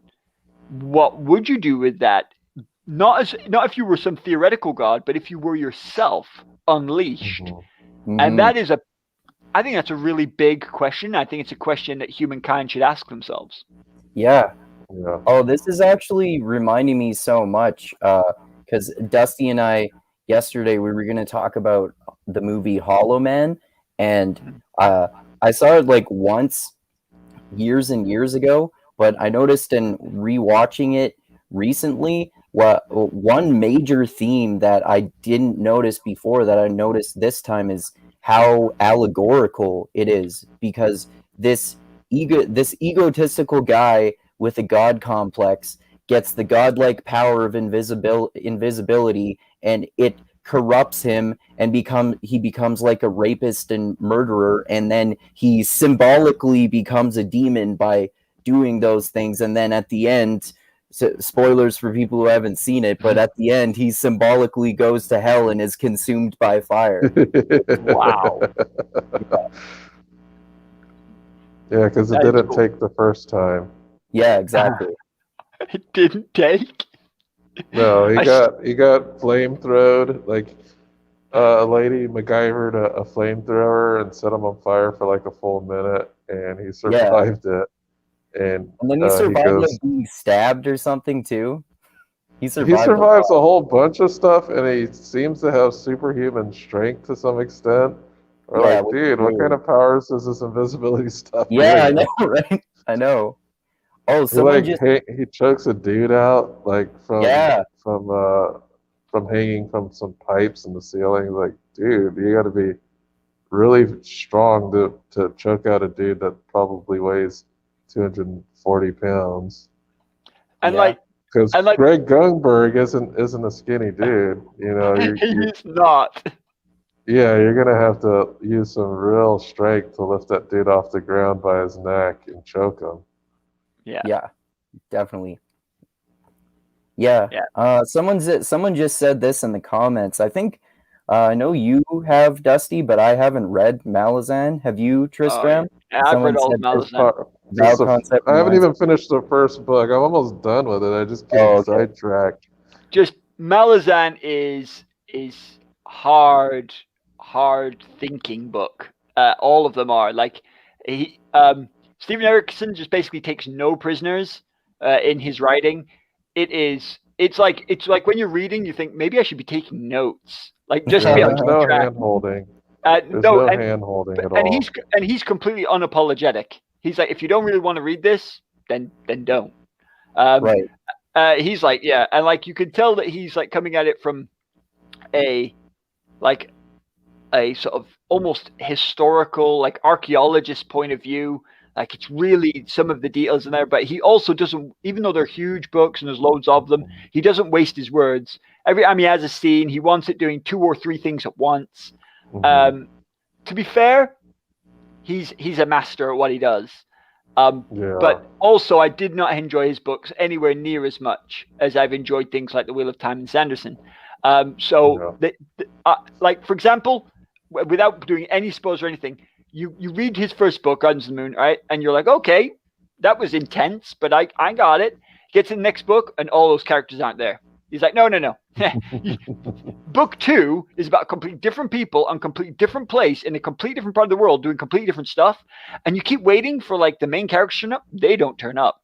He's like, forget that, dude. And he's in this other book. It's like, by the way, we're going somewhere completely different. I'll mention like 2 of the guys you knew before, but most of them are dead. And you're like, who's the main character? He's like, the world is the main character. And like it, but it's epic. The power system is amazing. It's mind-blowing. It's detailed. It's incredible. And as that guy just said, the idea of becoming one of the houses is like a step up to godhood. And the idea of becoming a god is built in to that system. And what is a god and what does a god mean is very much a part of it. And one of the things that's amazing about Malazan Book of the Fallen, for me at least, is that it feels like a moment in time rather than the story. Like you feel like there's probably stories that happened before, stories that will happen afterwards. And sometimes like things with Crimson Guard, they're mentioned and you realize loads of cool stuff's already happened with them that we didn't see. And that's because his mate who wrote the world with him is writing his books. And they're going to be set in a different era of the same world.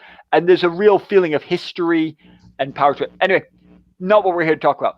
But but it does. Interesting. It does deal with godhood. It does. Yeah, I have to also say, like, as far as I know the reason Tristram said, like, you got to take notes. Like, just thinking about Stormlight Archive, there's actually a bunch of different races of people with, like, a lot of different physical characteristics. especially in But the third and fourth books. yeah, because like Herdazians have like weird ass fingernails, and you got these blue skinned people from some other place. The Avians. Asius, yeah, and the Asius are like dark skinned. But in Malazan, all the races don't look like each other very much. Yeah. Like you'll range from giant dudes to like weird people with like forearms to like big ass dinosaur people. It's like To animated you puppets. that's yeah, Because like you dinosaur got people.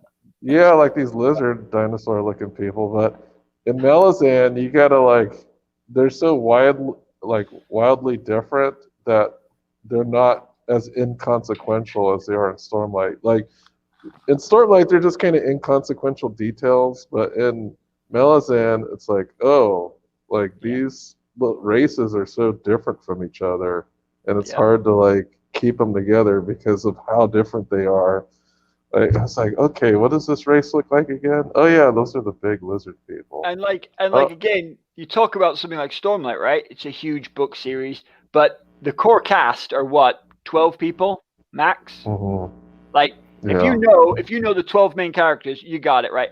Actually, even if you just know the 6, so Shalon, Kaladin, Dalinar, Navani, Sidious or Sadis, and then like Amaram, you're pretty set to a lot of the book. Like if you get the bridgemen mixed up, then 2 of those characters are gone by book 3. You know? And so like absolutely, you know, it's Seth, I suppose. But like what I'm saying is that like, but you can know the 6 main characters of Garden of the Moon, and that gets you nowhere with Deadhouse Gates.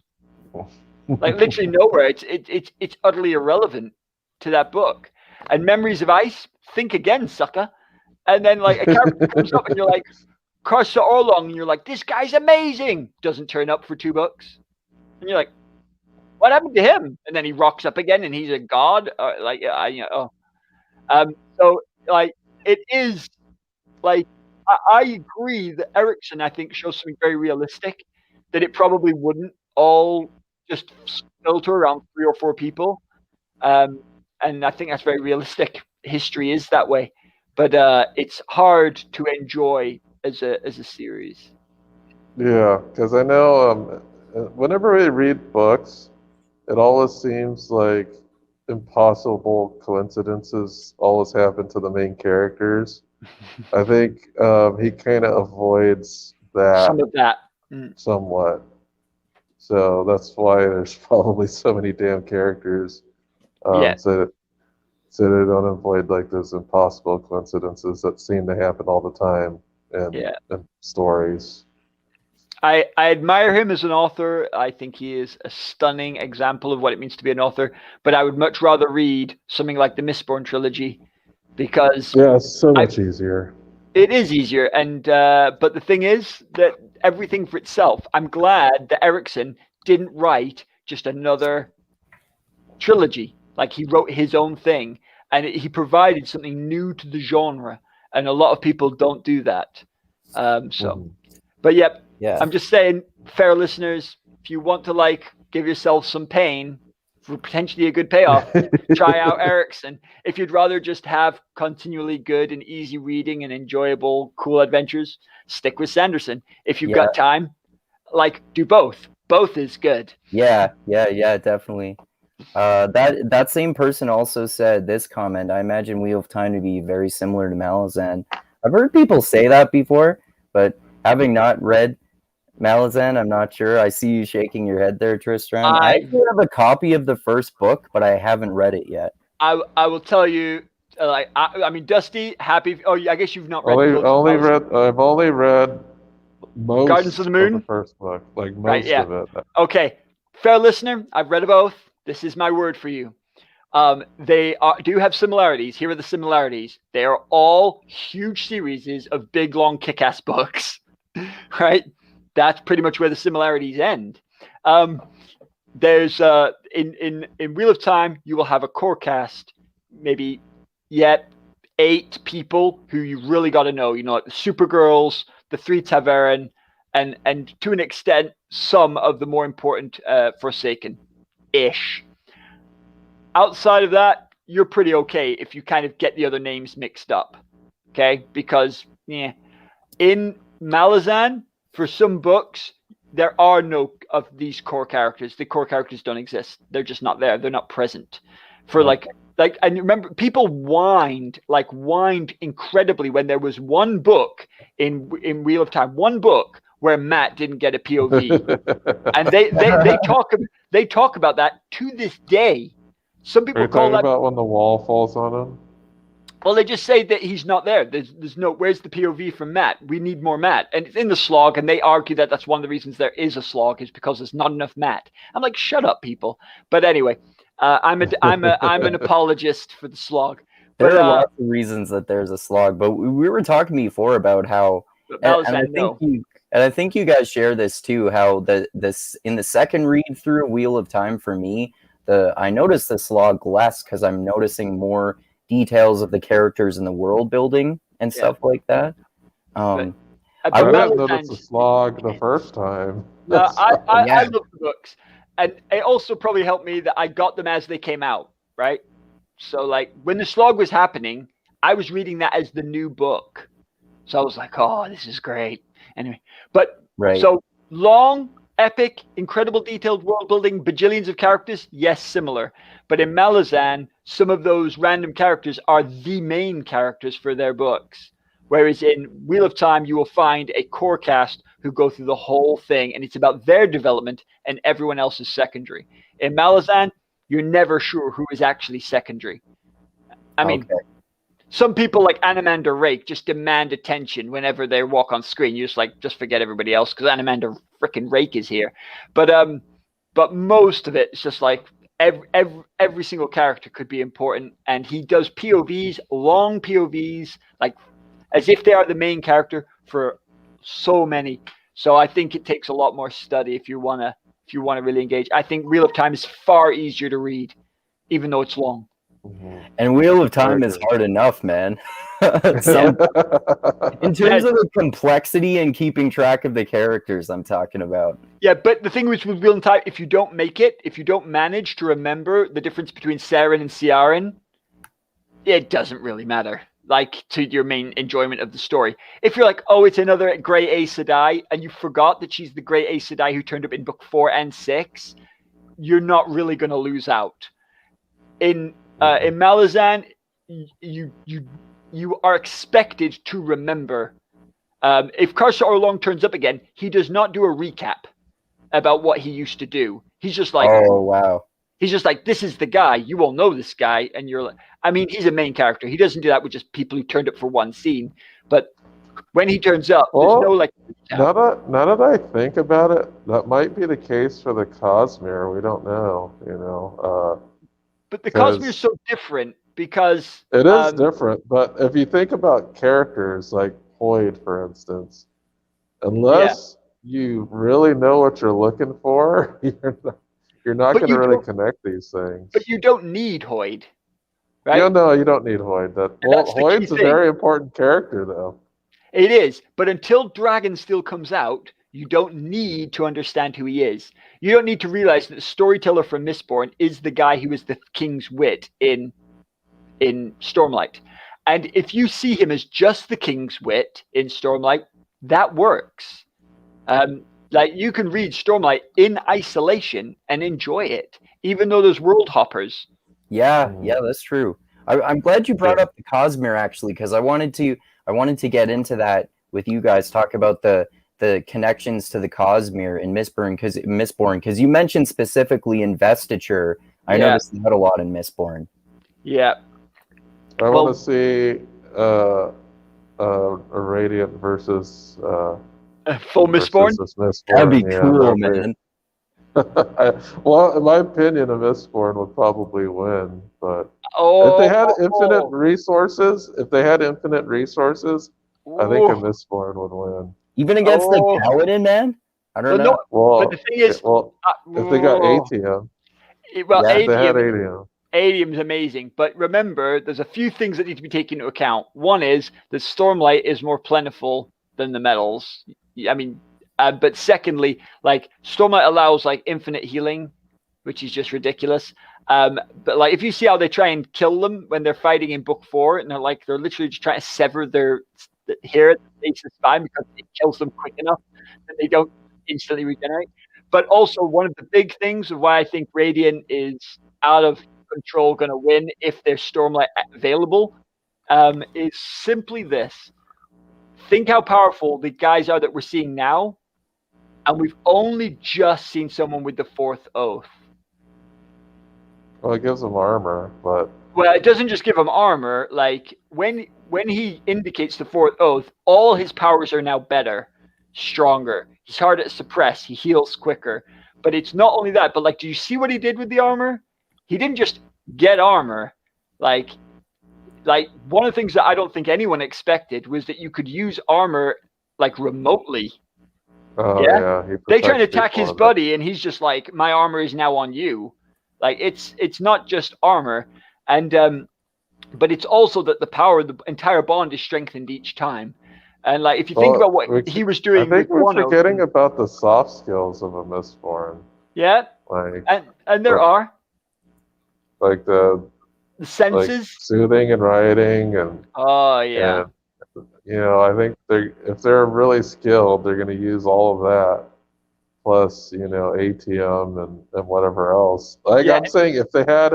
If in the fight they had equal availability to the resources, it could be interesting. I think it would be hard to beat ATM. And also, what do the other god metals do? Like, what if they're burning Odiumicium, or like those? I have no idea. Like they've got, and the some metals we haven't really seen. Like we've never seen anyone burning luck. No. That's your point. What would it be like if you burn fortune, right? I know, but that would be because like that's what Hoyd uses to be in the right place at the right time, isn't it? He's found a way to use fortune to make himself in the right place when he needs to be. So if a Mistborn was burning fortune, and there is a medal for that on the chart, when you get the full 16 medals, you're like, woo-hoo-hoo, that could be and bend alloy. Time bubbles, baby. Time bubbles. Is there like 32 medals? Like the god medals plus their alloys? Or what's going on with that? There's 16 standard medals, of which ATM is not one. Mm-hmm. And then there's 16 god medals with their alloys.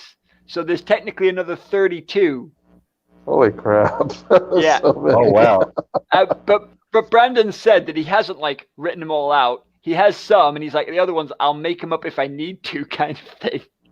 But it's like, Well, look at that. Like, imagine if a Mistborn had access to all that. Yeah, that's bonkers like, stuff. I'm not saying that, okay, we're going to include someone Lord Ruler. Because if a Radiant went up against, like, a Lord Ruler type. Yeah, Lord Ruler's different, though, because he's a Feruchemist as well. Yeah. Which allows infinite compounding. Yeah, so but there was that. They had compounding in Era 2, but not at a crazy, because they could only compound one thing. Only you have the double gold. Yeah, only if you happen to have gold and gold. But if you were, but the Lord Ruler was full Mistborn and full Feruchemist. Yeah, that guy was jacked up. Yeah. But I agree with you, Andrew, that this is a really interesting look into, and we've just explained it there, that the Cosmere is going to be so much more interesting because investiture is everywhere, and every planet has it, and their investitures are different and they have different advantages. So, for example, in White Sand, literally all of the sand is invested. Oh, cool. And gets reinvested every time the sun comes up. Okay. So basically, as long as you've got enough water to not get dehydrated, you've got infinite free investiture. Whereas when you use your power, it draws out water from the body. Correct. But if you let's look at investiture in Cell, and it's all based on the land and patterns. So technically, your only limitation, because you're not drawing from yourself, you're drawing from the world, Your only limitation You're is your limited skill. by location, right? Yeah, and your skill. Like if you're good at drawing aeons, if you're really good at it, you can do it's one of the ones that benefits from I study. don't want to say too much because Andrew didn't finish it. Oh, anyway, Yeah. sorry. But what I'm saying is different kinds. My point is that Brandon's been very clever in creating different kinds of investiture that have different powers, different weaknesses, and different limitations.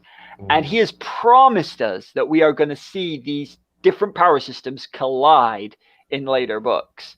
And because they're already going to have been well established, the fans are going to be loving it. They're going to be so excited. Oh, that's going to be so fucking cool. Kind of wondering how Cell would work because they're pretty damn strong when they're in the right place. But if they're not in the right place, yeah, they're not they as could be screwed. Not as good. Yeah. And have you all read The Emperor's Soul? Yeah. Yes, that's another crazy power too. That's cool. But their powers seem far more low key, right? Really low key, but they're so good. They're so good.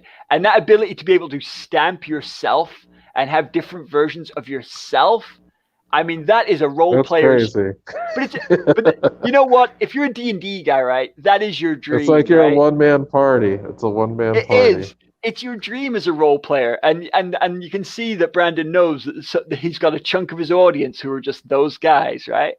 And I because I totally feel that way.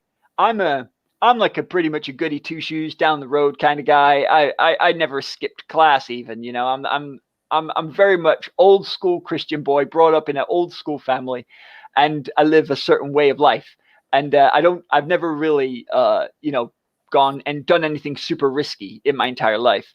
But when I imagine things, when I write books, I'm as intrigued by Martin and Abercrombie as I am by C.S. Lewis, right?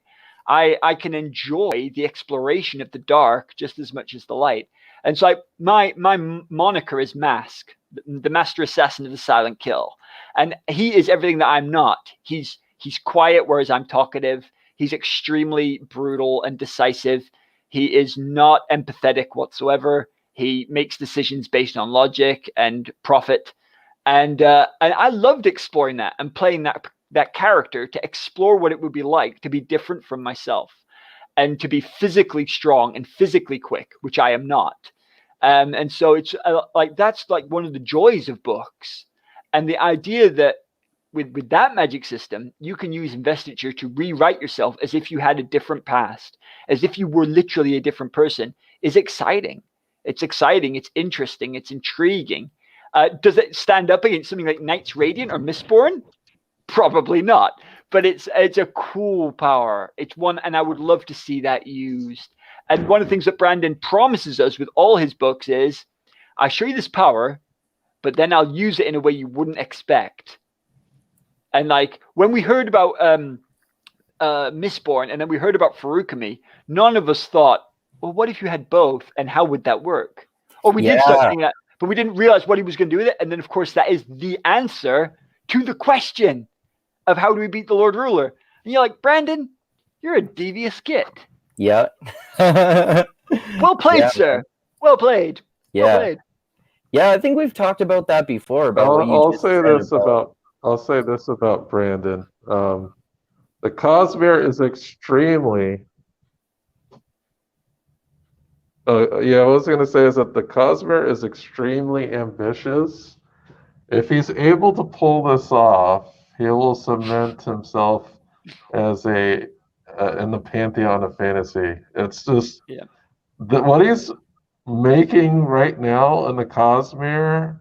I really hope he keeps his sanity and keeps this thing going because it's going to be like Silmarillion level, expansive. And I wonder what his freaking Bible looks like and whether that's going to get published eventually. Yeah. I think it helps. Sorry. Oh, I think maybe your audio just cut out there, Dusty. You go ahead, Tristram. I just, with what Dusty was saying, I absolutely agree. Absolutely agree. If he does this, he has to be in the discussion about if people are having a discussion about greatest fantasy authors of all time, and he is someone who has completed the entire Cosmere and pulled it off, without a bad book where people go, well, that just sucked, that was a fail, then I think he does need to be in that discussion, because I don't know anyone who's done anything on that level. Certainly with the sheer amount of words he's written into that interconnected system. And I think it, like Dusty said, I hope he doesn't go insane. And one of the things that gives me a lot of hope for Brandon is that he does seem to have some things that ground him. And he's talked about that. Like, you know, he said, like, I was in one of his classes. I wasn't in his class. I was watching it online. And he said, you know, people have sometimes recommended, like, don't have a family until you're like finished as an author, because you've got going, because it distracts. He's like, I disagree. He's like, what I do is I organize my time, and some of my time is family time and it's not book time. And some of the time is book time and it's not family time. And so during that time, they're kept away from me and I work. And you think, wow. And he said, actually, that grounds me. If I was in my books all the time and only that, I think I could really suffer from maybe burnout or losing touch with reality. And he's like, having friends, having games, having a family, having a religion, or just interests has actually helped him to be able to cope with his intense work without getting detached from what we love, right? Which is stories about people we can relate to, even though they're like jumping on walls and we're not, but we actually find them relatable. And I think that's because he lives normal life as well. And I think that is, like, I love Patrick Rothfuss's books, but you can tell that Patrick is struggling in himself. He's been very honest about that. That he struggles with his own mental health and his abilities to work. And I have all the sympathy for the guy. And I think part of it might be that you need that balance in your life to be able to produce what you produce, but also be happy, you know, and in yourself with what you're doing. Yeah. This is actually an interesting philosophical debate too, because you can look at like famous people who are widely regarded as brilliant, but were also crazy. Like Nietzsche, for example, literally went insane. And like, and like, I was also just thinking about Stephen King, how in his earlier days, when he was writing some of his earlier and most crazy books, he was on like alcohol and cocaine all the time, and even doesn't remember writing some of the stuff. That. So he was going crazy for a while there, and he still produced great fiction. But I mean, this is debatable because people disagree about this. But some of his newer stuff is pretty good too. Like, some people argue that he needed to be on alcohol and coke to create good fiction. I disagree, but like, it's interesting. Like, this what seems like a common relationship between genius and madness. It reminds me of this great Joe Rogan quote, because he's great to boiling things down to analogies. Genius and madness are next door neighbors, and they borrow each other's sugar. I think that's so great. But I think there's a point to be said for that, and we see it in music, right, as well. Like, quite a few people who, as musicians, were right on the edge of, and sadly, in some cases, we see like some musicians like actually, you know, involved in suicide or even self-harm and things like this, but actually producing amazing stuff that comes from the passion of the soul, or people who are just high and having a great time and describing those feelings, like the Beatles and stuff, right? You know, some of their songs are deliberately inspired by the feeling of just euphoria that comes with those kinds of substances. But does that affect your mind? Of course it does. Of course it does. But maybe but if people have different ideas, and one of the things that I think is crucial is the flavor of mankind. The variety is one of the things that makes it interesting. Oh yeah. And like, sorry.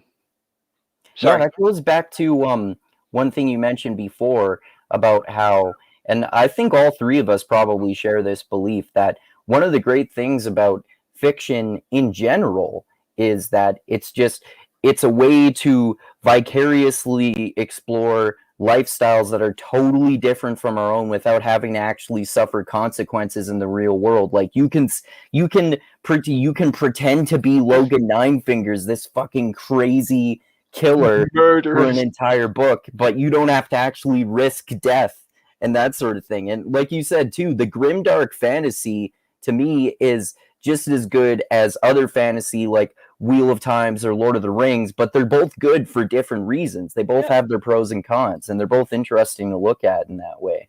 And even like absurdist stuff, right? Like Pratchett. Okay, walking around with cardboard in my shoes on the back of a giant turtle flying through space. Bring it on, right? Yeah. Or like if Death was like a guy you could chat to and had a bit of a sardonic sense of humor. Like I love that. That's great. Wow, and like I am not insane, but I've had like a theoretical conversation with Death, like just talking to myself, as it were, talking about how I feel about the fact that I will not always be here.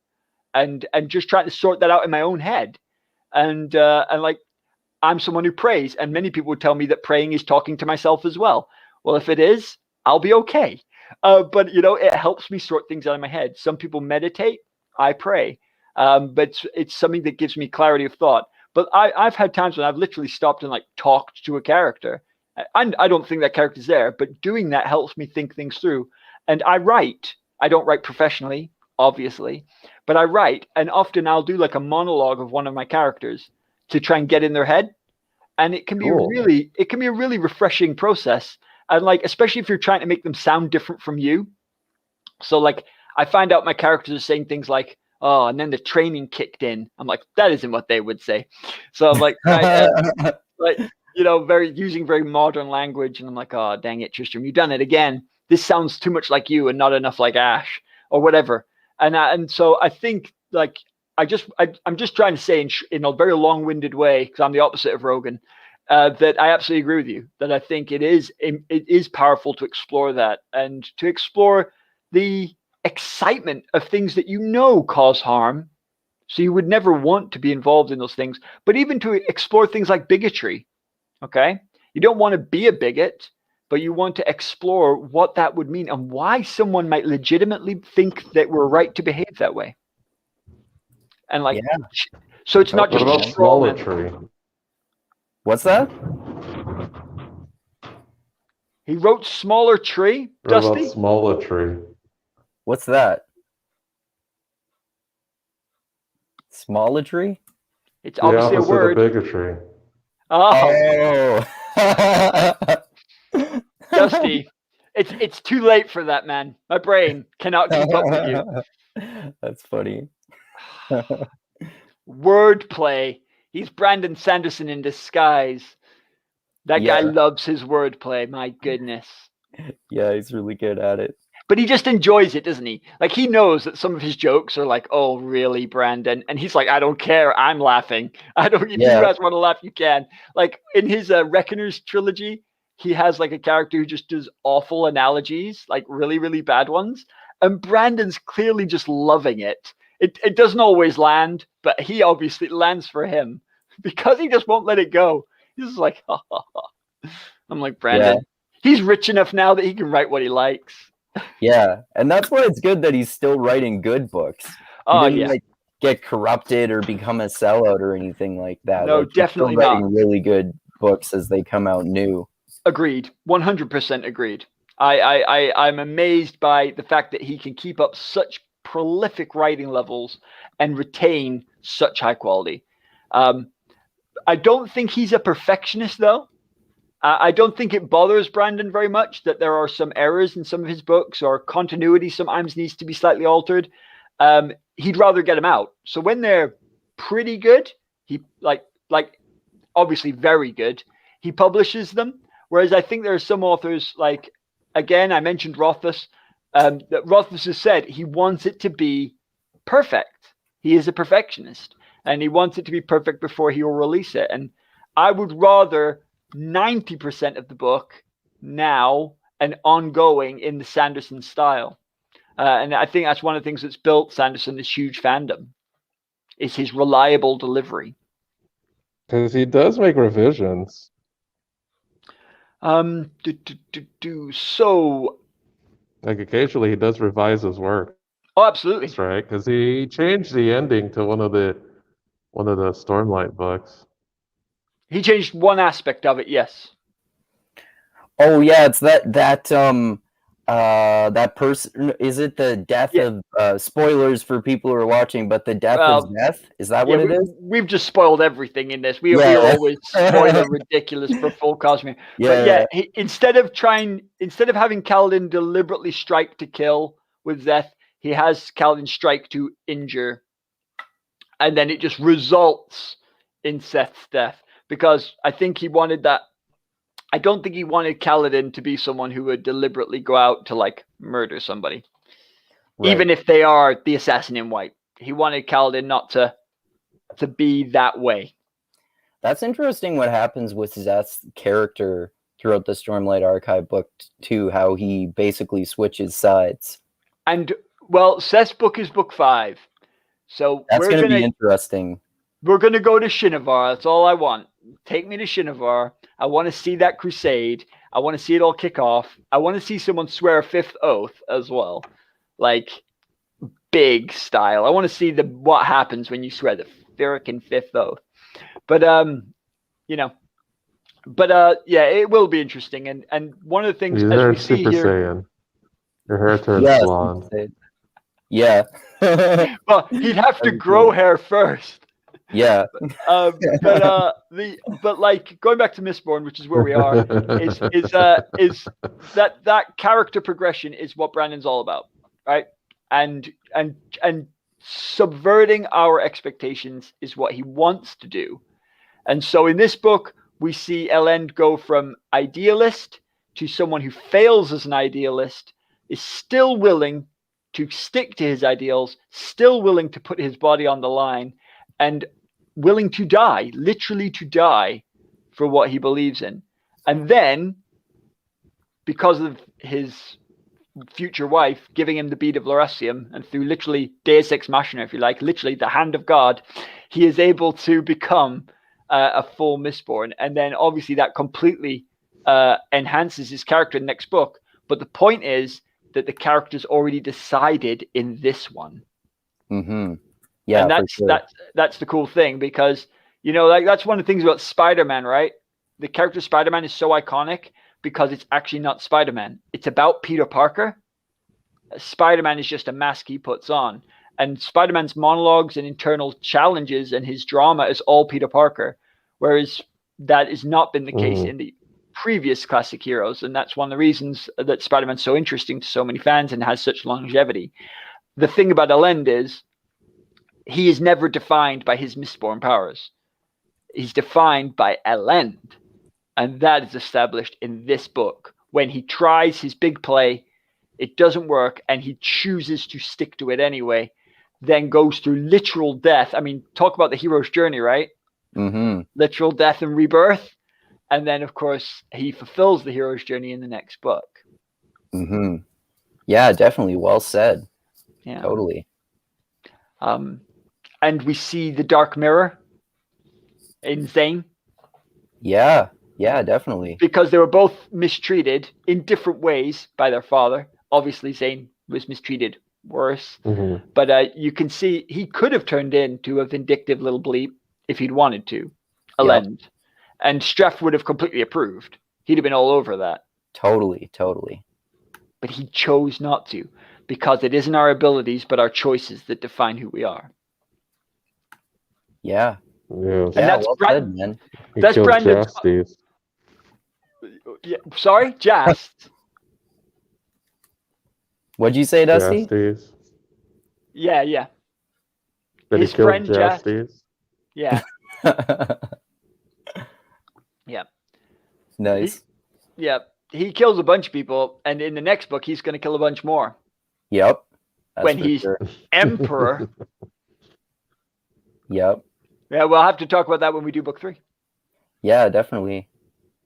Hero of Ages. That'll be fun to talk about. And a question then, just one last thing before we go back to what you were doing. What do you think are the main points of like a lot? Sorry, I completely lost my train of thought. A lot of people dislike or if they do have a quibble with Mistborn, a lot of them I've heard they talk about this love triangle and many people talk about Sazed and his crisis of faith being like a low point for the series, like hard to read, boring. I skip those chapters. I don't hear that about much in Mistborn, but about those chapters I do. What do you think triggered Sazed's issue? Do you think it's just Tindrill's death, or is it the fact that the Hero of Ages was all a lie, or seems to have been a lie? Do you think it was the religious problem, that the religion seemed to be fake or not back itself up? Or do you think it is the fact that Tindrill died when she was like his chance of a normal life kind of thing? That's a good question. I think it's a couple. It's both almost. Yeah, that's what I was thinking. If you think about it, the whole thing about everything not written in steel brings a level of distrust to whatever he had been keeping records of. So because his records don't match what was actually said, it's almost like he's lived his life in futility, recording these things that may not be true at all, or may have been altered in some way that would bring some type of negative impact to the world. But I think it's both. Just like it's like a 1-2 punch. It's, how do I have faith in these religions when I don't know if what was written was actually written, had not been altered, and the loss of Tinwell. I think it's both. It's like a 1-2 punch for him. Yeah, I agree. I would say it's definitely some of both. Like feeling disillusioned by finding out that the Hero of Ages, or at least thinking that the Hero of Ages was a lie, and then her death as well. Yeah. As someone that I personally find it interesting, because I didn't find his crisis of faith boring at all. I thought actually there's a lot of people who go through crisis of faith. It doesn't always have to be with a religion. It can be your faith in your partner, your faith in your government. I've seen people I'm half American, half English, and I've seen especially some of my American compatriots who struggle with a feeling of incredible patriotism and love of their country, and a dislike of some of the things that they see as corrupt leadership. Right. And actually like openly talk about it in a way we Brits kind of often don't. Like they're very, very open about some of their conflicting feelings. And so it doesn't have to be to religion, but that idea of like, I have faith in something that is actually been damaged, I think is something that is very valuable to discuss and to feel. And I think the fact that it is horrible and it goes, I think Dusty said it's like he goes into a depression. I think that's very realistic. I've often had people who say to me, like, you're a smart person, or ish, like you read books and stuff, like, and you believe in science. Like, why do you believe in like crazy, like glowy people from God? Like, why do you believe a guy with a white beard is running our life? And I'm like, well, I didn't actually say that, but one of the things I often say is because there's loads of things, right, about my religion, like anyone else's, that if people go back in the past, they can find examples of people from my faith who've done bad things or said stupid things. Okay, and they're like, you see, and they show it to me as if I've never found the internet before, and but my point is, I say, I don't follow my religion because I was convinced by books or by logic. Okay, I follow it because I had a feeling that I believe I was responded to and felt an impression that went beyond the mortal. Okay, so basically I wasn't convinced by facts to believe what I believe. It was my feelings and my inner thoughts. So what makes you think that facts are going to convince me the other way? Yeah. If you want to prove to me that maths doesn't work, use facts, because I didn't just believe in maths. I was trained to believe in maths. It was proved to me. So you can disprove it. But something that was never proved to me can't be just disproved. And that's one of the things I think with Sazed, is that he had reasons to disbelieve. So do I. But the thing I think that makes him actually jump off that ledge is the emotional distress of losing the woman he loves when he thought no love was possible. And then in that emotional distress, he looks to what he thought should be an anchor for him, should be helpful, and it wasn't helpful. and it turned out in that moment to be a hollow comfort to him, and he's like, what's the point?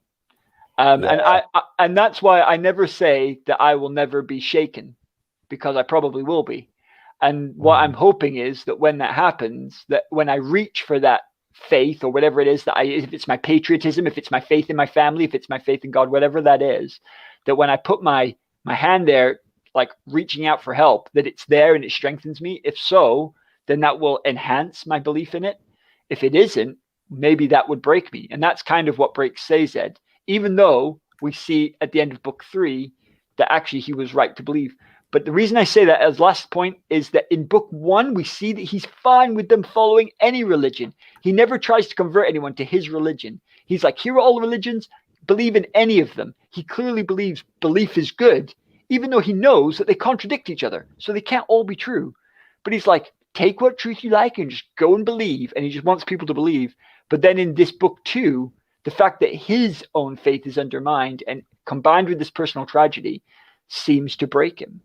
And I think that's a really interesting aspect. And I think it's very realistic because I think about myself, like maybe if I lost one of my children, right?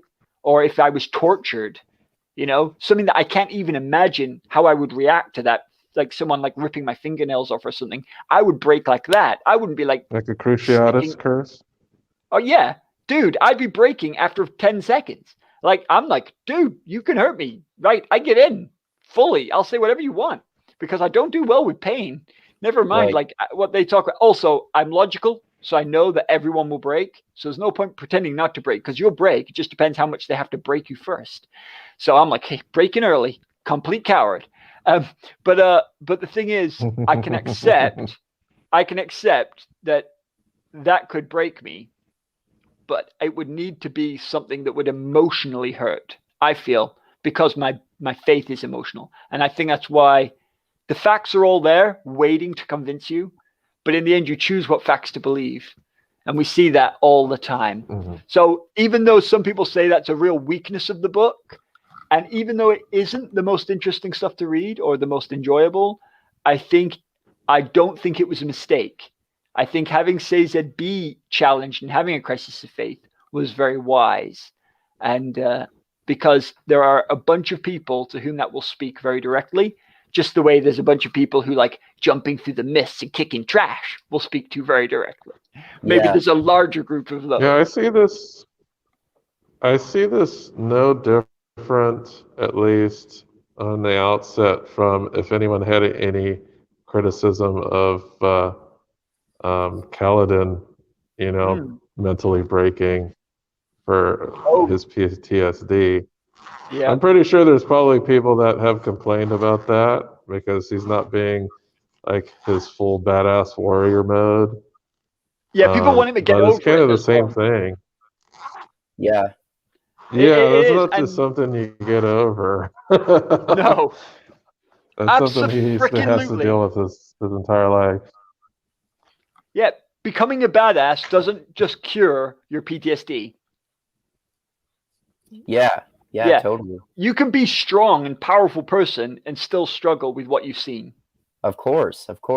I mean, I've never experienced anything like PTSD, but I wouldn't be surprised at all if the strongest people perhaps even have the most trouble with it, because like if they feel weak, then maybe they feel even more weak than someone who feels less powerful because they've fallen farther down in how they feel about their self. Yeah. And I like what you were saying about religion there too. It reminded me because I used to be a militant atheist, so I would make those like arguments that I think are kind of dumb now, like, you're smart, why do you believe in magic man in the sky? It happens. It's interesting too because I understand that now better than I used to, that you know, it's not like a scientific or rational argument. Like religion is not the same thing as science. It's like a different human part of life. So it reminds me too, because I've had like a few sort of religion debates slash discussions on this channel with a few of my Christian friends and a few of my atheist friends. Yeah. And I still have trouble with myself this time too, but I usually like to just kind of like ask questions to figure out how and why people believe things. But I think in particular, even though they're not rude about it at all, but my other atheist friends who are participating in this conversation, it seems like even though they do accept it, they're not dicks about it, like I said. They have maybe a little more trouble understanding than me that my friend Shane, who he believes in God based on a feeling. It's the like faith is a feeling. And like you said too, one of the ways that my mind has changed about this too is that I think that at least most people, if not all people, like you said, probably have faith in something. Like I still consider myself an atheist, but I have faith in things like my friends and my family. Yeah, fundamentally, you can't escape faith. Like you're gonna have to believe in something. Mm-hmm. And I think there are people who are very far down the track of, I pretty much only believe in stuff I can see some proof for. You know, the reason I believe in my family is because they've proved that they're there for me again and again, or stuff like that. But I do think to an extent, everyone has something that they can't quite see or prove, but they know in their gut or whatever, it's good. You know, like, how did you know that you liked her? I just felt it. Or like, he'll come through for me if I ever need him. Well, will he? I just know he will. Mm-hmm. But you've never actually it's not like someone has never had a bad relationship. It's like if you've had a bad relationship, then initially you had faith that relationship wasn't going to be bad. Mm-hmm. Yeah. I do believe that there's got to be more. In many people said, regardless, taking God out of this discussion, that like the idea that there's more to us than just a mechanical bit of body, right? Mm-hmm. Even if that's just the mind, right? Even if it's just the brain and what the brain is and what does it mean to be sentient or to be sapient? I think that is a question you can have with a straight up 100% hardcore atheist and have a really interesting discussion about. And as long as you don't get preachy with him and suggest that what you believe is what he should believe, you can have a really fascinating discussion. And I found that many of them are open to the idea that we're not just fleshy robots. Yeah. I mean, even me, even though, like I said, I still consider myself an atheist. I'm a big fan of, and I'm really fascinated by philosophy. And I read books about it and educate myself about it all the time. And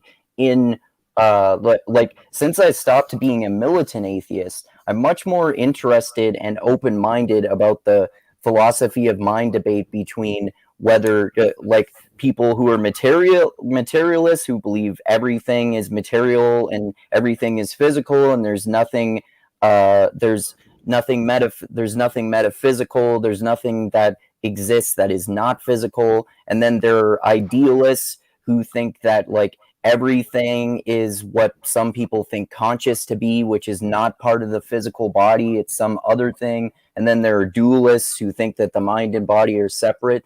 To me, the way my mind has changed, because I used to be a strict materialist, to me now, I think that there are pros and cons to all three of those different worldviews. And I'm really not sure which one is true, although I'm pretty sure that not a single one of them is actually true. Like there are probably some aspects of all of them in reality. So what you're into is asking questions. Yeah, for sure. And searching for those answers. And it may be that you end up feeling very sure in the future as you see maybe evidence arrive that persuades you to one of those ways of thinking or not. And like that's like the power of books, right? It's the power of ideas is to keep you questioning, keep you thinking. And I remember someone saying to me, like, I hope you're not going to be offended, but I think you're absolutely wrong. And I'm like, if my faith was so weak that it could not handle someone disagreeing with me, what worth would it have? Yeah, well said. Yeah. If you can't deal with someone disagreeing with you, then maybe you're not as sure as you think you are. Mm-hmm. And I love that in this book. that we're just talking about is Elend's faith is really challenged. Sazed's faith is really challenged. And that's great. That's what makes it great to read, great to watch. And Vin's faith not in a religion, Vin's faith in Elend is challenged. It's put to the test. Yeah, that's what I was just thinking too. Their faith in each other is challenged a little You're right. bit. It goes both ways. But then it becomes strengthened by the end of the book. Yeah, because you don't get stronger by not lifting weights, right? Mm-hmm. Yeah. You know, if you only pick up stuff that's like this, it's like, oh, look, I can pick this up easily. This is what I'll pick up every day. That's not going to do my arms any good. And I know you understand about lifting weights. It's something you do. And it's when you can push something or lift something that is heavy, and you're like, right, I can do this. I'm going to do it again and again and again and again. And actually, when it gets easy, I'm going to do something even heavier or do it even more. And that is actually where the true growth happens, is when you almost break your muscles. And it's actually in the rebuilding of them that they become more powerful. Yeah, for sure. This reminds me too, like in terms of relationships, we were talking about Vin and Elend. I personally have never had a long-term relationship, not necessarily because I don't have a desire or anything like that, but it just hasn't happened. But from what I understand, from talking to people who have been in long-term relationships, you can make a similar analogy in that what shows that a relationship can stand the test of time is when you can work through challenges together and get through them, instead of as soon as there's some sort of difficulty, people bail, and you learn to let little things go that are like pet peeves that bother you about your partner and choose your battles. Yeah, and offer forgiveness, right? Offer forgiveness, and what will often happen is you find if you offer, and this, but you know what? Like you're talking about romantic relationships, but if you've had long-term relationships with your friends, with your parents, and you've offered that kind of, one of the reasons you still have those relationships is because you've earned them. You know, you've given that forgiveness. You've made those efforts to maintain those relationships. And I know that, like, your family, like mine, sometimes talk about rubbish, right? Sometimes say things and you're like, oh, did you just say that? But you stick it in because you're in for the long haul. You're like, oh, did you just say that? Yeah, for sure. Yeah, well said. Dusty, what do you think about this? About the word rubbish? I think it's a very interesting word. Sure, the word, the word rubbish. About relationships. Yeah, that's true. People do have experience with forgoing what they would call, I guess, what would you call it in a relationship where a single thing like is a deal breaker? I guess. Oh yeah. We're more willing to deal with deal breakers when it comes to our closer relationships than it does with our new relationships. But everyone has some type of, unless they're like a solitary hermit, everyone has some type of experience dealing with the pet peeves of other people, whether it be your close friends and family. I know I don't know, those lessen over the years. I know when you're a teenager, those are pretty heightened, where everything's pissing you off, and you think like you're the smartest person in the world, and you think your parents are stupid, but you really don't know what challenges they're facing because your brain isn't fully developed, and you don't know what it's like to raise a child. But it's just learning to forgive those things that bother you, or at least accepting the person as they are instead of trying to change anything or get pissed off about things. Like, it's all about accepting what you have and, encouraging people instead of putting them down or I don't know. You just gotta let go. You can't have these super high expectations and then get pissed off when those expectations aren't met. You just have to, if you truly like the person, you're going to like them as they are, and you're not going to try to change them significantly or try to turn an introvert into an extrovert or vice versa. That's just a losing battle. If you're not going into it accepting those types of traits, then it's a ridiculous thing to get pissed off about, because you can't change someone's personality or try to force them to change their personality or anything. Everyone is human and everyone has flaws and everyone is different, and you can't make someone into the person you want them to be, right? Yeah. Well, one of the best things one of the best pieces of advice we were ever given when we were in our early marriage is they said, if you're looking at a situation you want to change in your marriage, decide what you can do about it. Never make a plan about what she can do about it. Think about what you can do about it, and then leave her to decide what she's going to do. And that is really hard to do, because like as soon as you start thinking of the problem, it immediately becomes very apparent what she could do to change it. But if you can resist that urge and behave yourself, usually the other person will make their own choices. And if they see you reaching out and trying to be helpful, they will almost always make a change for the better in your favor. That has been my experience. But it's also been my experience to be unable to resist offering advice. And I've also seen that go very wrong for me. But what I love about this relationship in this book is that Elend and Vin, because they see themselves as unworthy of each other, they don't talk like maybe as openly as they should. But in the end, they are both prepared to make changes to help the other. Vin is prepared to like sheathe her sword, if you like, and not do all the damage she could do, so that she can be a person who is capable of being with Elend. And she's also prepared to protect him from the things he won't protect himself from. What's funny is that the Terrace people, Tindwell and Sazed, end up being like their intermediaries with the relationship. So I know both of them help them deal with the issues that they're having in the relationships. And it's funny and kind of tragic that they're helping this couple stay together, and then when they start to get like an inkling of intimacy, it just all ends. Yeah. And I think that should tell like readers, hey, don't be dicks. Like, hey, Sazed is going to have some problems after this. Yeah. That's the most simple but profound life philosophy. Don't be a dick. Very important. Oh, be wise. What can I say more? Yeah.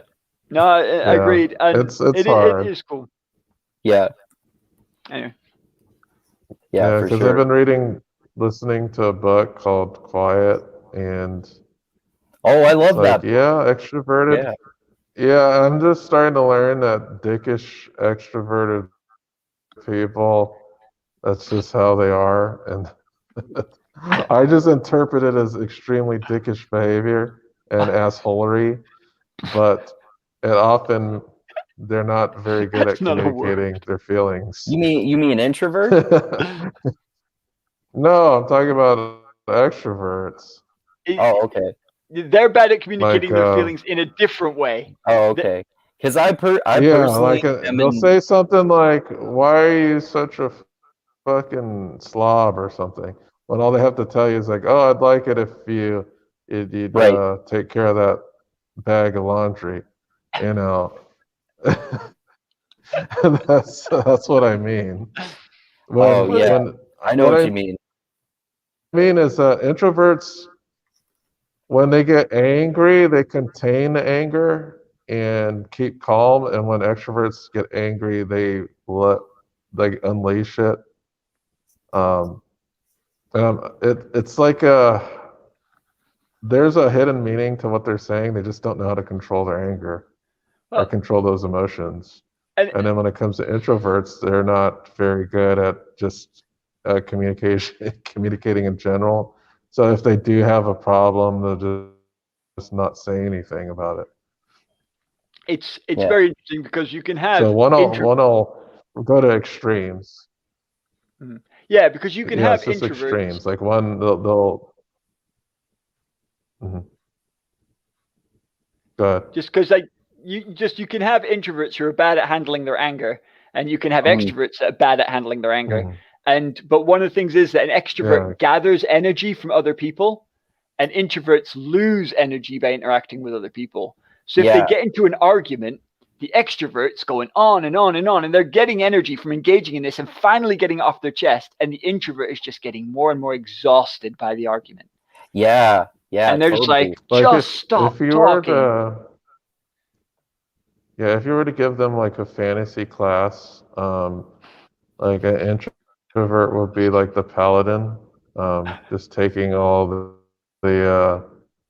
taking all the blows, and then an extrovert would be the berserker. They're just unleashing all of the fury and the blows.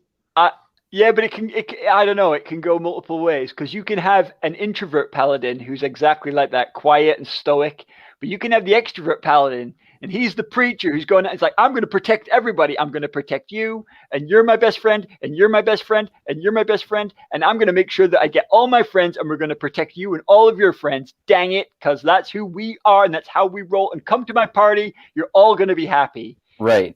And you can have white knight extroverts. Well, maybe I'm just thinking of like the functional class of like a paladin tanks and a berserker does damage. Right. But a paladin is also high charisma, right? That's what a paladin is. High healing. Oh yeah, that's true. That's more of an extroverted thing. Truly, dude. I'm my name is literally the name of a knight. Oh, I'll say cleric. I'll say cleric. There you go. Or maybe just stoic fighter. A monk, a druid, a monk, maybe. Yeah. But I know what you mean. But I think that literally you can be introvert and extrovert of all kinds. You can have the most snide introverted git ever, who chooses to wound with very few words and can just be like, I'm just going to make your life miserable by refusing to ever talk to you again. And I find that easy because I don't need your presence. It's funny.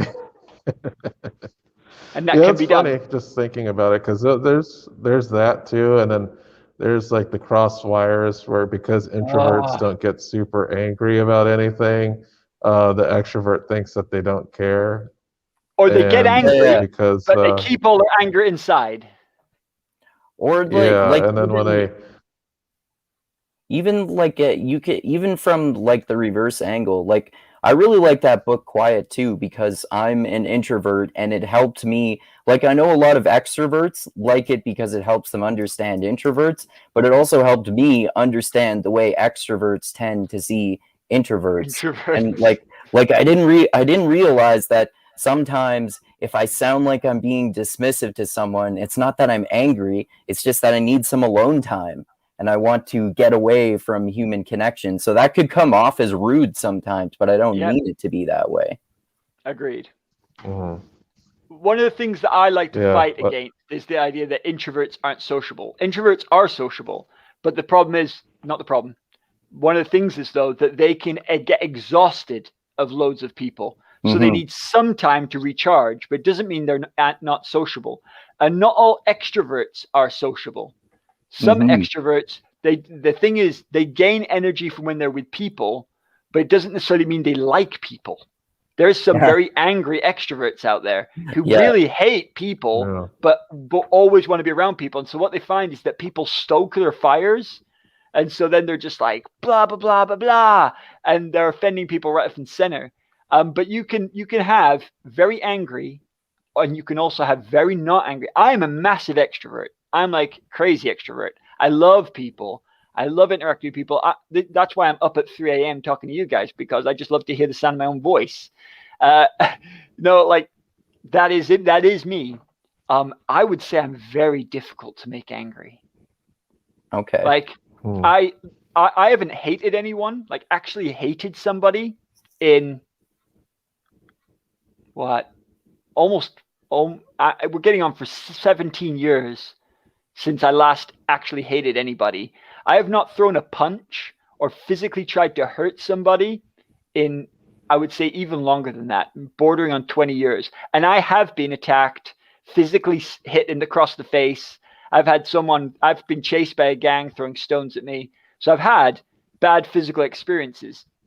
But I'm very extrovert.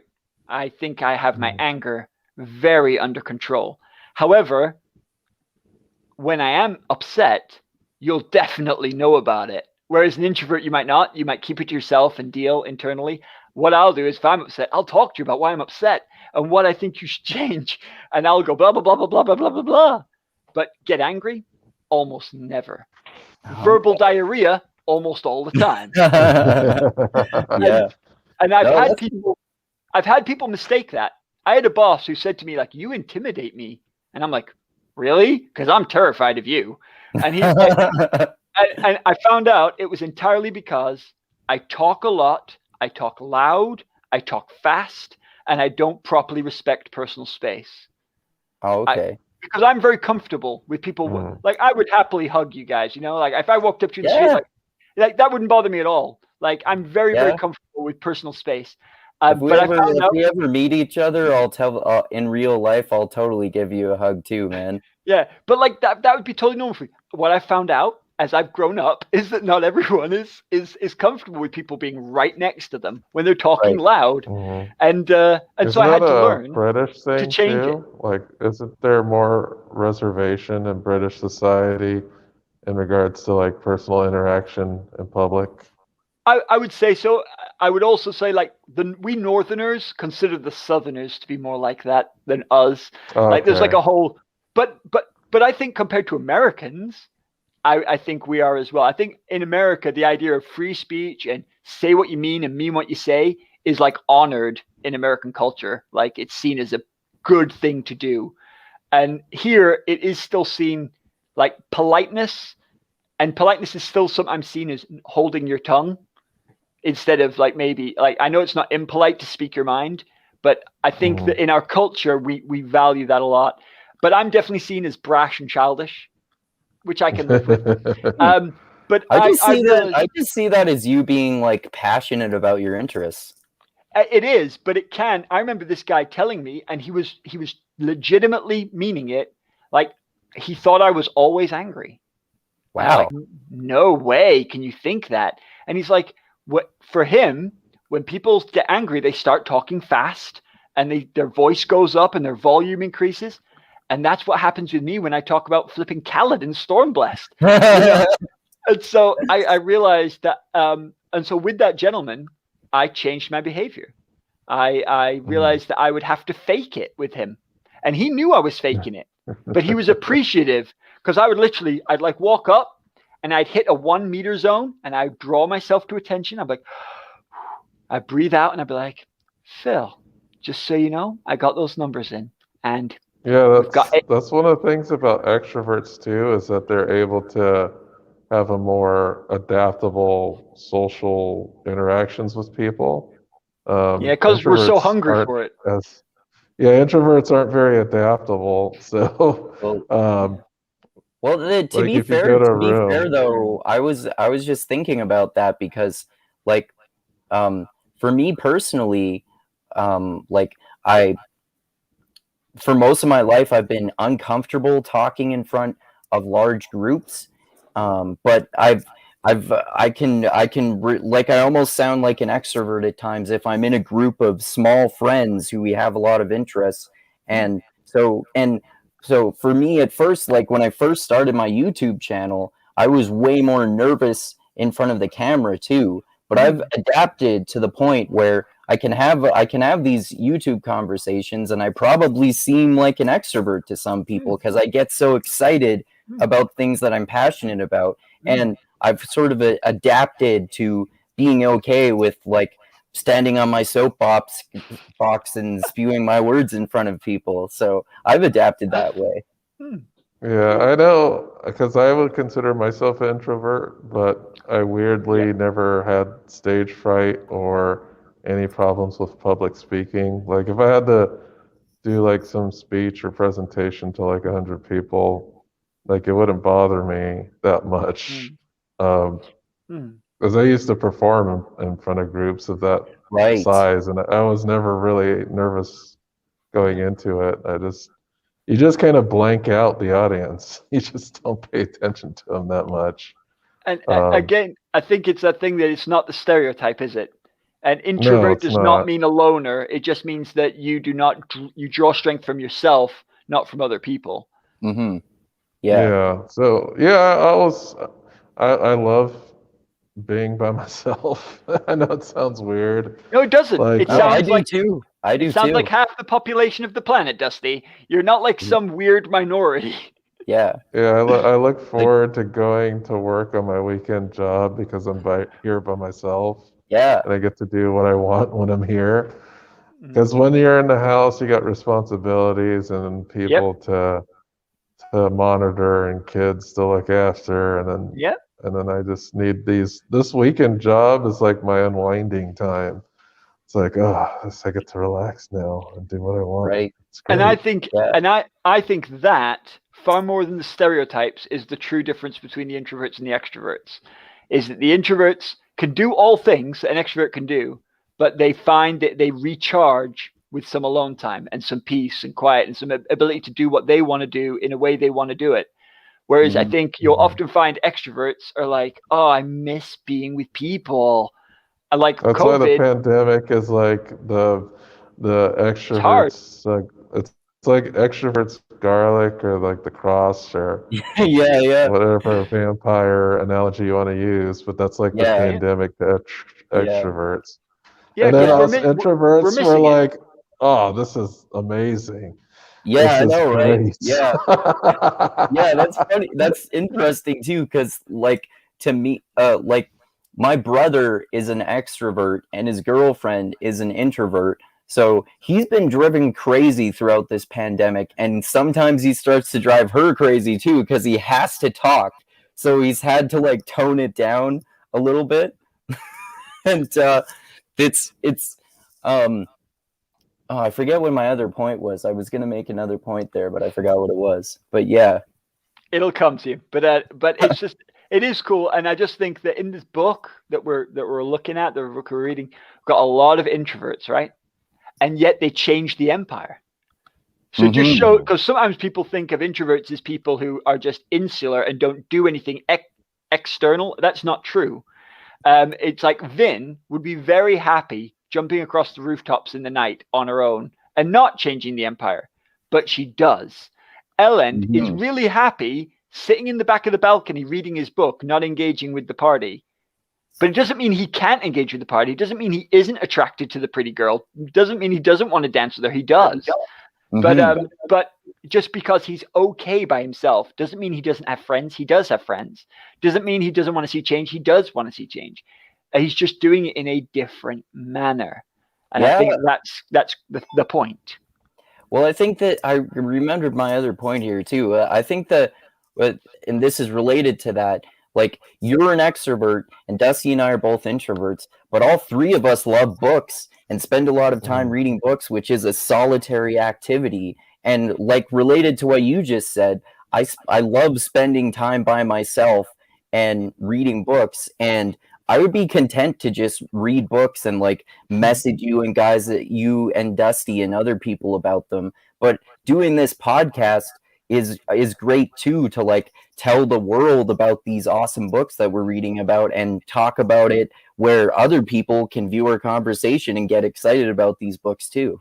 Yeah. And but like this is you're saying reading books is solitary action, but like here we are doing one of the things is that we are totally bypassing the introvert huddle because introverts typically don't like small talk, but they love discussing things that they're passionate about. So this is actually not a problem for me at all. I'm pretty sure it's not a problem for Andrew at all because definitely we don't not. have to talk You're about the loving it. weather or other bullshit like that. So this is the type of shit I have to do every day with my other job. So it's great that we can talk about like the stuff that we're really passionate about without having to talk about stupid things like the weather. Yeah, exactly. Well said. For sure, man. One of the things I find as an extrovert and someone who just loves talking like more than is reasonable is that I control conversations. So when I go to work, if I don't want to have a conversation about the weather, I don't. What I do is I start the conversation. Because I start it, I decide where it goes. So I just start and say, hey, what do you think of that film on the weekend? And they're like, who are you? And it's one of the reasons. It's one of the reasons that even though I'm a wackadoodle kid, right, that I am really well known, and I'm well known across my entire organization. Even though many of them have never met me, and yet they come on my training like, "Oh, it's you. I've heard about you." And you're like, "What?" I'm like, "Yeah, you're the one who talks about like painting." I'm like, "I must have that one time." Or you're the one who talks about dogs. Never had a pet. But I know that's so. If I know someone has a pet, I'm like, hey, tell me about your dog. When did you get him? What's been one of the trickiest things? When you go on holiday, is it tricky? And we talk about that. And then another time, I'm like, I remember that who has kids, and I make sure I make a list of their kids' names. So when I come back, I don't just say, hey, how are the kids? I say, isn't your Elsa doing dance school? How did that audition go that she was all worried about? And they're like, mind blown, because they're like, how the heck did you know that? I'm like, you told me last time. It's not a secret. And people become incredibly appreciative, and you get away from repeating the same conversation, which is, hi, how are you? All right. Football? Yeah, my team sucks. So do yours. And then that's that. So you can control that as the extrovert by instigating the conversation. But for me, you see, that's just gravy, because I'm just loving every minute of it, right? And in a very childish way, and I'm sorry to admit this on camera, but obviously there's a little bit of me that just likes the fact that people like me. And that's so childish, but I have to psychologically acknowledge that there's part of me that wants people to want to be with me. I like people to want to spend time with me. And so part of my personality is forged by that, which is it's just who I am. I haven't outgrown it. Isn't that part of like the extrovert thing? Like, you. Go ahead. I don't know. Like, Andrew, do you do that? Because to me, I typically don't care if people like me that much. And that's the extrovert right there. Yeah. I do care. I don't care. I was gonna say though, that's interesting. I didn't think of that aspect, because I was about to say that I bet most people appreciate like being liked, but that's true. It depends on the person. Like, I don't give a shit if a wide variety of people don't like me, but when my friends or like my friends appreciate what I have to say, or when someone makes a comment on my YouTube channel and they like one of the videos, that still makes me feel good too. Absolutely, because you're not unsociable, you're just an introvert. Mm-hmm. There's a difference there. Yeah. And you can be an extrovert and be totally unsociable. Like, there is some extrovert gits out there who are incredibly antisocial, but are really loud about it and involve themselves. That sounds like a lot of people on social media, perhaps. That's all the frustrated extroverts. There's this comment that somebody left on one of my YouTube videos that I made like 7 years ago, and I think they made the comment like a month ago, and he was like criticizing my skill at playing a game when I was like, okay, I didn't respond to the message, but I was like, wow, you took your time to tell me a message that you were unhappy about my skill as a game player. Just kind of flew right over my head, because that's not even it's not even a concern I have at all. I was like, okay, thank you. I wasn't playing it to show off my skill or anything. I was just playing it to show people the game. But okay. Yeah, that's it. It's funny. Like, if like I'll get into arguments occasionally with people on social media, but for the most part, I've gotten way better at avoiding that. And if someone, like in that example, if someone I've never heard from before in my entire life is just an asshole to me right off the bat for no reason, I'm like, yep, delete, sorry, bye, I don't know you my time. No response. I totally agree with that concept. I think you should definitely not take on anything that isn't going to be a benefit to you. In my work, I work with people who live with dementia, And one of the things that is interesting is sometimes people will spend time arguing and correcting them. Like, no, Jimmy, that's not true. You're not picking up your daughter. She's old. You've just got dementia. That's why you think. I'm like, dude, there's no benefit to this conversation. You're correcting him. He's just going to forget your correction. He's going to think this again in about 20 minutes or tomorrow, and you're just going to argue with him again. All he will remember is you shout at him a lot, and there's an argument because the amygdala, the emotional part of your brain, works far better than the hippocampus when you've got dementia. So they're remembering the impressions that they're getting and not remembering the individual words. So all they remember is, oh, you're the person who shouts a lot. I can't remember your name or anything, but you scream at me all the time. And so you get these negative relationships. Whereas it's far better to just respond really kindly, even if you're just distracting from the point because the point makes no sense. And so if someone comes and talks to me about their non-existent daughter, I'm like, tell me about your daughter. Where does she go to school? And we talk about the school. I don't lie to them. I don't say, oh, yeah, your daughter's right there. I can see her too. But I just talk to them about it. And what will often happen is they will enjoy the discussion. Because for them, it's all real. They enjoy talking. It's obviously on their mind. That's why they've brought it up. You talk, you move on to something else. And, and so that's the key thing, is only get into an uncomfortable conversation if there's a possible benefit. Like, so if I say something on this stream, let's say I say something, I don't know, ridiculously racist, okay? Like, I don't dare say it in case it's like someone only hears that snippet. But don't worry, I'll make a clip and share like, it. I'll choose a fantasy race. Like, all Parshendi should be shot, right? Right.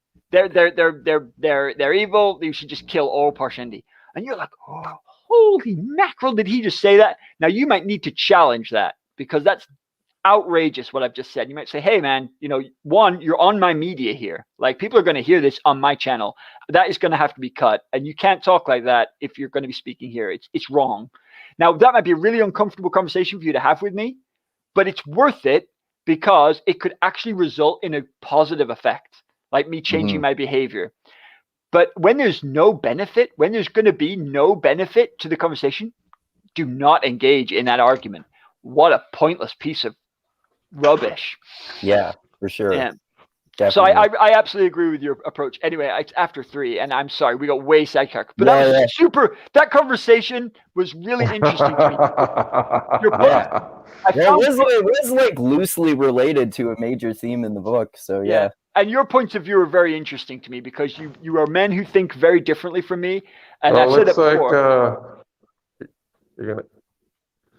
Looks like Andrew's gonna have a lot of those tremors to make, apparently. Yeah. Well, one could be Tristram Johnson advocates for mass genocide. Don't do that. Don't do that. I'm not gonna do that. Please don't do that. Tristram Johnson, like, because you know what would happen? People would just read the tagline. They wouldn't actually listen to this conversation. No. Man, how dare he put something about advocating for mass genocide? This guy's psycho. They'd assume that you're like a Nazi or something. Of course. Neo-Nazi. Yeah. Oh dear. And I'm a white male as well. It's not going to go well for me, dude. Yeah. And I'm old school Christian. My goodness. I'm gonna come out of this looking really bad. And I'm British. So like, this is in America, I'm gonna look even worse. Dictatorial imperialist scum. Speaking exactly. of neo-Nazis, what would be the form of Nazi if it was old, like the opposite of neo? What kind of Nazi would that be? I don't know. Classic Nazi? I don't know. Old school Nazi? That's a good question. I do not know. Retro Nazi? Nazi? It would be a paleo Nazi, maybe? Paleo. Nazi, yeah, paleo. Yeah, that's true. They're like paleo conservatives and neoconservatives. It could be a paleo Nazi. Yeah, because that's in Latin, that's the opposite, right? Is that where you've taken that from? Wow, paleo. I'm gonna remember that one. I just got it, like, thinking of paleo conservatives and neos. And neoconservatives. Right. Okay. Right. Well, so maybe highlights, because I've got to go. So could you guys give me what were your highlights before I clock off? Because I've got to be at work in 5 hours. Sure. 4. So yeah. Well, I think Sazed to me, kicking ass during the siege. Yes. That's one of my favorite combat that was parts. one of the best parts. where he bolts up and just goes. Definitely. Yeah, I love that part too, and all the battle sequences and. Yeah, and then he's like he ends up becoming the last one standing. Mm-hmm. Yeah. And I love all the battle sequences and all the twists, like the plot twist with the Khandra and the stuff that relates to the Mistborn secret history and the stuff that relates to the larger Cosmere. And I like the character development in this book and like all the political scheming that we mentioned. Those are kind of like the basic highlights to me. I think my favorite new character is like Ariane. Ariane's great. I love her little romance with Breeze, and that he's like, I'm too old and grumpy, and she's like, I'm totally gonna flirt with you till you give me what I want. It's like she's like a rioter and he's a soother, and she's like just messing with him. I just think that's class. I know it's wish fulfillment as well, like super hot, like noble chick just completely falls for old fat guy. Brilliant. Love it. Yeah. I'm a complete sucker for unrealistic stuff like that. I was all over that. That was just my fun moment. I think the twist at the end with it was his prison, doing the noble thing was actually the worst thing you could do. Was like, oh my goodness, I had a proper like jaw dropping, like I didn't see this coming, didn't think this was gonna happen. Really excited to read the next book. I think that my favorite scene though, like of just like, whoa, is when she goes into the tower and just decimates everybody. And it just like, Vin just goes in, she's like, by the way, this is how Mistborn could actually kill. It's the first time you see her just go, poof, and just rips everyone apart. You're like, oh, crumbs. Vin is like this close to psycho mad killer, murder woman. And like you realize, or I realized then, how important murder woman. She is like, Elend is important because he's going to stop Vin, like just killing everybody who's annoying. Because I don't think Vin would kill good people, but she shows that if she sees you as a bad person, she will straight up murder your ass. And like, that's not a good thing. And so Elend, like, he is her conscience. She cut Straff Venture and his horse in half. Oh, how could I forget that? True. You know, that is the most take a picture moment. Because she just jumps from miles away, doesn't she? She runs up and she goes, Doof! Like in the sky for like 50 seconds. Has a Koloss sword. And like she's this tiny girl, because she's always told that like she's dead thin and she's tiny, but it doesn't matter if you're burning pewter, she's like 5 foot tall or whatever. Those Koloss swords, like the Koloss and Koloss swords are actually my favorite aspect of the whole book, which is why in my thumbnail for this chat I put 2 characters holding Koloss swords. But it's epic, and I'm just, again, hats off to Brandon. His endings do not disappoint. His character development is great, but he also just has some cinematic moments. Definitely. His stuff is just made for adaptation. And Mistborn would be just sensational to watch as a live action, as a manga, as a film, as a TV series.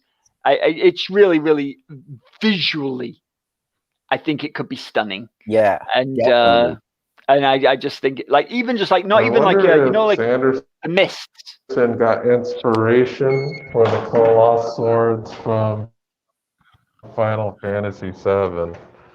Yeah, maybe. Well, he openly acknowledges a lot of Eastern games and Eastern influences in a lot of his work. He's very open about that kind of thing. And with he said he wanted big kickoff, unrealistically thick swords to be like a realistic thing. And like, how do you make that happen? And yeah, but he grew up with like Cloud and Final Fantasy VII and Final Fantasy. So, and he like does Magitech. And they do Magitech, don't they? Yeah. like with Navani and her fabrials, etc. Mm-hmm. So Yeah, a lot of the action Oh in his yeah, that's right. often seems The like Espers, anime or video game. Espers and Spren, very much related, aren't they? Yeah, that's true.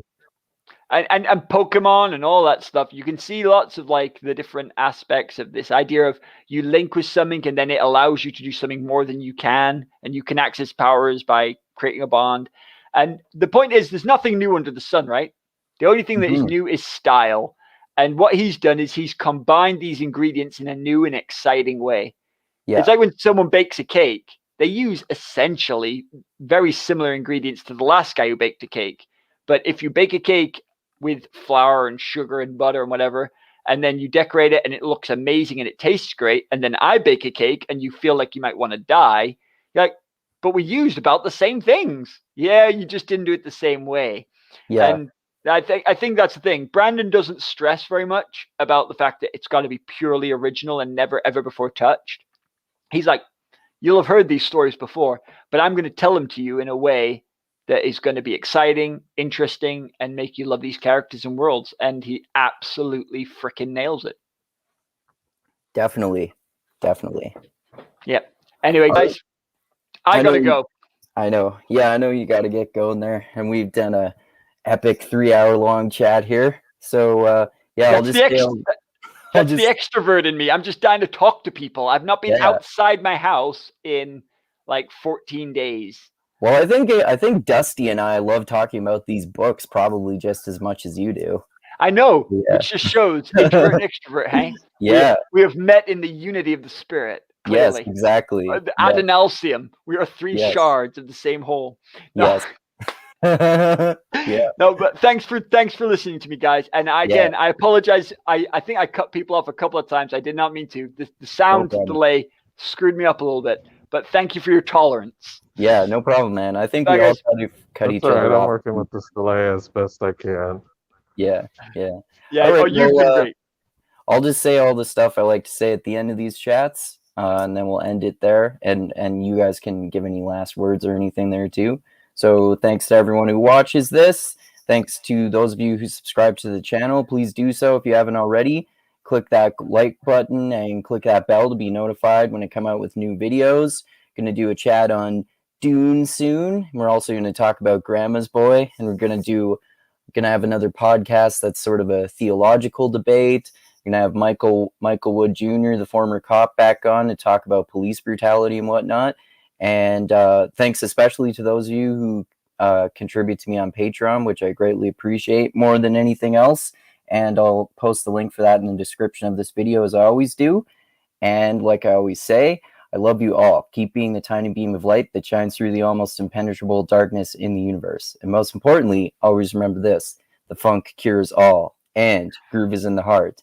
And awesome fantasy books like Brandon Sanderson's Mistborn kick ass. You should read them. Definitely. All right. Anything else to say before we end it there, guys? Stay happy. See you next time. I'm just going to admit a secret to you. What's that? Last time you had Michael Woods on, I was the one who asked about Amsterdam. Oh, you did that from a different account, eh? Cool. Yeah, nice. Well, that's the main account I used to watch everything. So that I was like, it wasn't in mind that because I rarely use the Woke Centrist account to do anything except post videos. But that Strider Yoko account, that's like my first YouTube account, and it has actually a lot of views on it. But it's just it's just video game stuff on there.